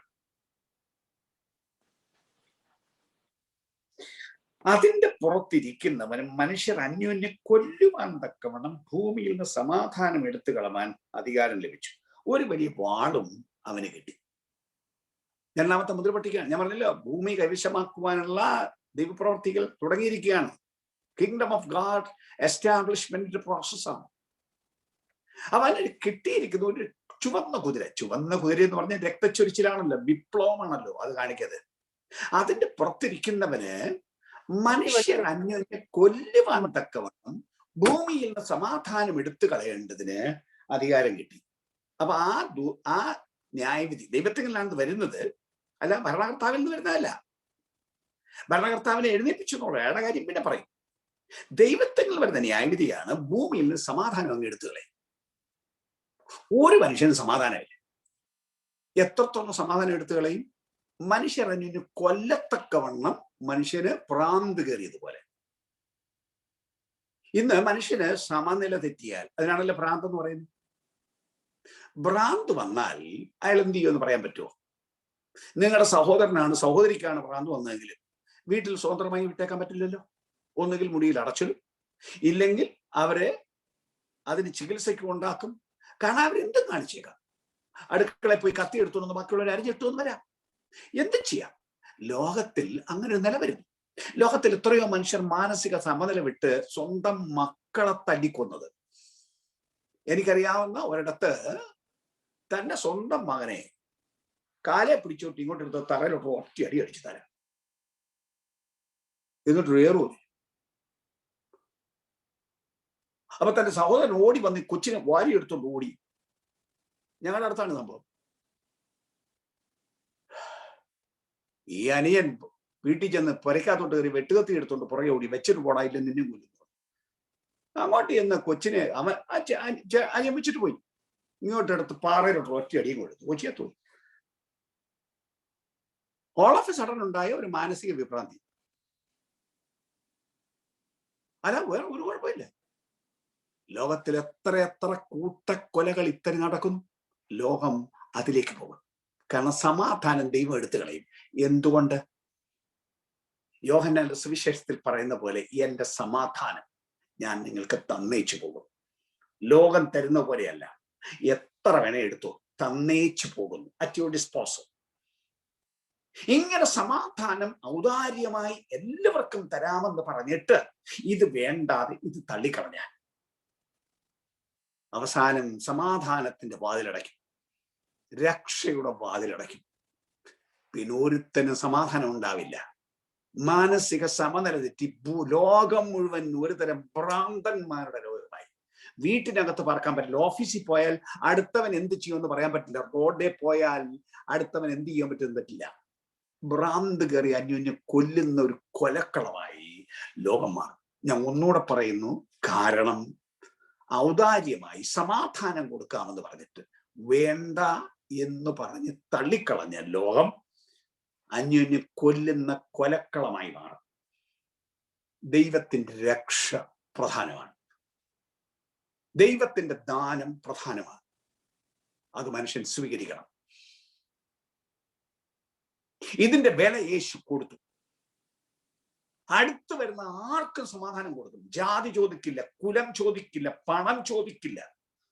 ഓ റഖ മഹസുനി, ഒറ്റ കാര്യവും വേറെ ചോദിക്കുന്നില്ല. ഫ്രീ ആയിട്ട് ആർക്കും കൊടുക്കാം. എത്ര കഠിന പാപിക്കും കൊടുക്കാം. സ്വസ്ഥത ഇല്ലാത്തവനും ഒരു സെക്കൻഡിലെ ദൈവപ്രവൃത്തിയുണ്ട്. രൂപാന്തരപ്പെടുത്താമെന്ന് പറയുന്നത് മാത്രമല്ല, അത് അനുഭവിച്ചവരെ ലോകം മുഴുവൻ പതിനായിരക്കണക്കിന് ആളുകളെ നിർത്താനും അത് കണ്ടിട്ടും ഇത് വേണ്ട എന്ന് പറഞ്ഞ് തള്ളിക്കളഞ്ഞാൽ യഹോവയുടെ ദിവസം വരുന്നു. അങ്ങനെ ആളുകൾ നീക്കി ഫൈനലി ദൈവരാജ്യം ഭൂമിയിൽ സ്ഥാപിതമാകും. ഒന്നുകൂടെ ഞാൻ പറയും, ദൈവത്തിന്റെ ജനം ഇവിടുന്ന് പോയി കഴിഞ്ഞുള്ള കാലം അതികഠിന കാലമാണ്.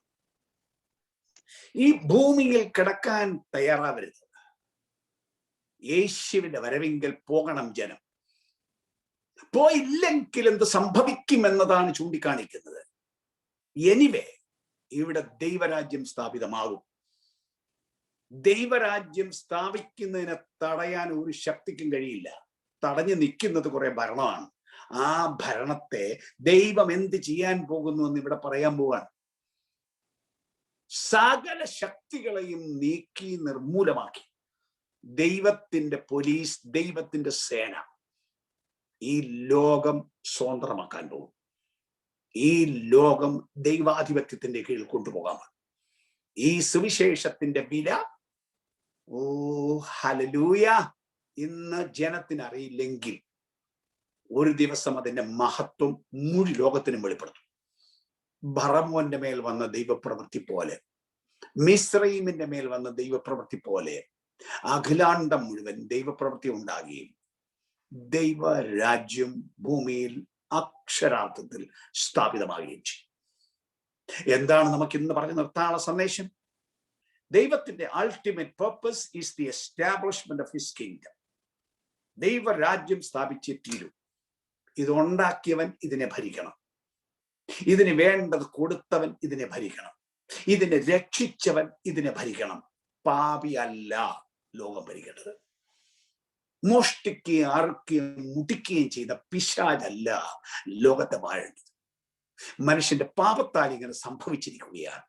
എന്നാൽ ഇതാ ദൈവരാജ്യം സുവിശേഷിക്കുന്നു. വോളണ്ടറിയായി, സ്വമേധയായി ഇന്ന് ദൈവരാജ്യം ആവാം. ഇല്ലെങ്കിൽ ബലം പ്രയോഗിച്ച് ഒരു ദിവസം ദൈവരാജ്യം കൊണ്ടുവരും, മൊത്തം ദൈവരാജ്യമാക്കും. വേറെ ഒന്നും ലോകത്തിൽ ശേഷിക്കില്ല. ദൈവകോപത്തിന്റെ നാള് വരും. ആ ദൈവരാജ്യ സ്ഥാപനത്തിന്റെ പ്രോസസ് നാളെ ഒരു സ്വല്പം വിശദീകരിച്ച് അടുത്ത പാഠത്തിലേക്ക് പോകാൻ ശ്രമിക്കും. ആകയാൽ യേശുവിന്റെ വരവിന്റെ പ്രധാന ലക്ഷ്യം ദൈവരാജ്യ സ്ഥാപനമാണ്. ഇന്ന് നിങ്ങൾ ദൈവരാജ്യമായി തീർന്നുണ്ടാവണം. ഞാൻ 12 വയസ്സുള്ളപ്പോൾ യേശുവിനോട് പറഞ്ഞു, യേശുവേ എൻ്റെ ഉള്ളത്തിൽ വരണമേ. ഇന്ന് ഞാൻ അതുപോലെയല്ല, അന്ന് പാലനായിട്ട് ഞാൻ പറഞ്ഞു. ഇന്ന് ഞാൻ ആവേശത്തോടെ വിളിച്ചു പറയും, യേശുവേ എന്നിൽ വന്ന് വാഴണമേ. എൻ്റെ ഇഷ്ടം ഒന്നും വേണ്ട. Really, truly, absolutely. വേറെ ഒറ്റ ആഗ്രഹമില്ല. ഒറ്റ ആഗ്രഹം, ദൈവത്തിന്റെ ഇഷ്ടം നടക്കണം. വേറെ ഒരു ഇഷ്ടവും ഞങ്ങൾക്കില്ല. സ്വന്തമായിട്ട് കുടുംബമായിട്ട് പറയുന്നു, എനിക്കും എൻ്റെ ഭാര്യയ്ക്കും വേറെ ഒറ്റ ആഗ്രഹമില്ല. ഒറ്റ ആഗ്രഹം, ദൈവരാജ്യം, ദൈവത്തിന്റെ ഇഷ്ടം ഈ ജീവിതത്തിലൂടെ എന്ത് സംഭവിക്കണോ അത് മാത്രം നടക്കണം. ദൈവരാജ്യം എന്നിൽ പൂർണ്ണ അളവിൽ സ്ഥാപിതമാവണം. അത് ലോകം മുഴുവൻ സ്ഥാപിതമാവണം. ദൈവത്തിന് സ്ഥാപിച്ചേ തീരൂ. ദൈവം അത് സ്ഥാപിക്കും. ഒരു തടസ്സങ്ങളും ഇതിനെതിരെ പ്രബലപ്പെടില്ല. മരിക്കുന്നത് വരെ ഇപ്പൊ പിടിച്ചു നീക്കാം, അന്ന് മരിക്കുന്നതിന് മുമ്പും പിടിച്ചു നീക്കാൻ പറ്റില്ല. വരുന്നു ദൈവരാജ്യം, അധികാരത്തോടെ ദൈവരാജ്യ സ്ഥാപനം ഉണ്ടാവും. അതുകൊണ്ട് ഈ സുവിശേഷം, ദൈവരാജ്യത്തിന്റെ സുവിശേഷം തന്റെ ഇടമായി വിളിച്ചു പറയണം. ഭയം കൂടാതെ വിളിച്ചു പറയണം. ആരോടും പറയണം. ആളുകൾ ഇഷ്ടപ്പെടില്ല, ഉപദ്രവിച്ചേക്കാം. പക്ഷേ ദൈവം തന്റെ രാജ്യം സ്ഥാപിക്കാൻ പോകുന്നു. ഇത് സകലരും അറിയട്ടെ. നമുക്ക് ആ രാജ്യത്തിന് വേണ്ടി ഒരുങ്ങി ആവേശത്തോടെ കാത്തിരിക്കാം. നാം ഈ കാര്യങ്ങളെല്ലാം പഠിച്ചു വരുമ്പോൾ ഒരു കാര്യം തെളിയും, കാലം ഇനി അധികമില്ല. ഞാൻ മുമ്പ് പറഞ്ഞ പോലെ ഇന്നത്തെ ലോകത്തിലെ ഭീകരപ്രവർത്തനം തന്നെ നോക്കൂ. ഇത് പറയുന്നത് ഈ ഭരണാധികാരി വാതുക്കെ നിൽക്കുന്നെന്നാണ്. ലോകം ഏറ്റെടുക്കാൻ തയ്യാറായി. അതിന്റെ സകല നടപടികളുമായി ലോകം മുഴുവൻ ഇതിന്റെ പ്രവർത്തനം പോകുമ്പോൾ ലോകത്തെ മുഴുവൻ നടുക്കത്തിൽ നിർത്തി, ഭീതിയിൽ നിർത്തിയിരിക്കുമ്പോഴെങ്കിലും അറിയണം അയാൾ വാതുക്കെ വന്നിട്ടുണ്ട്. നമ്മൾ ഇവിടുന്ന് പോയിട്ട് വേണം അയാൾക്ക് രംഗത്ത് വരാൻ. കാരണം തടുക്കുന്നവൻ വഴി കയറി നിൽക്കുകയാണ്.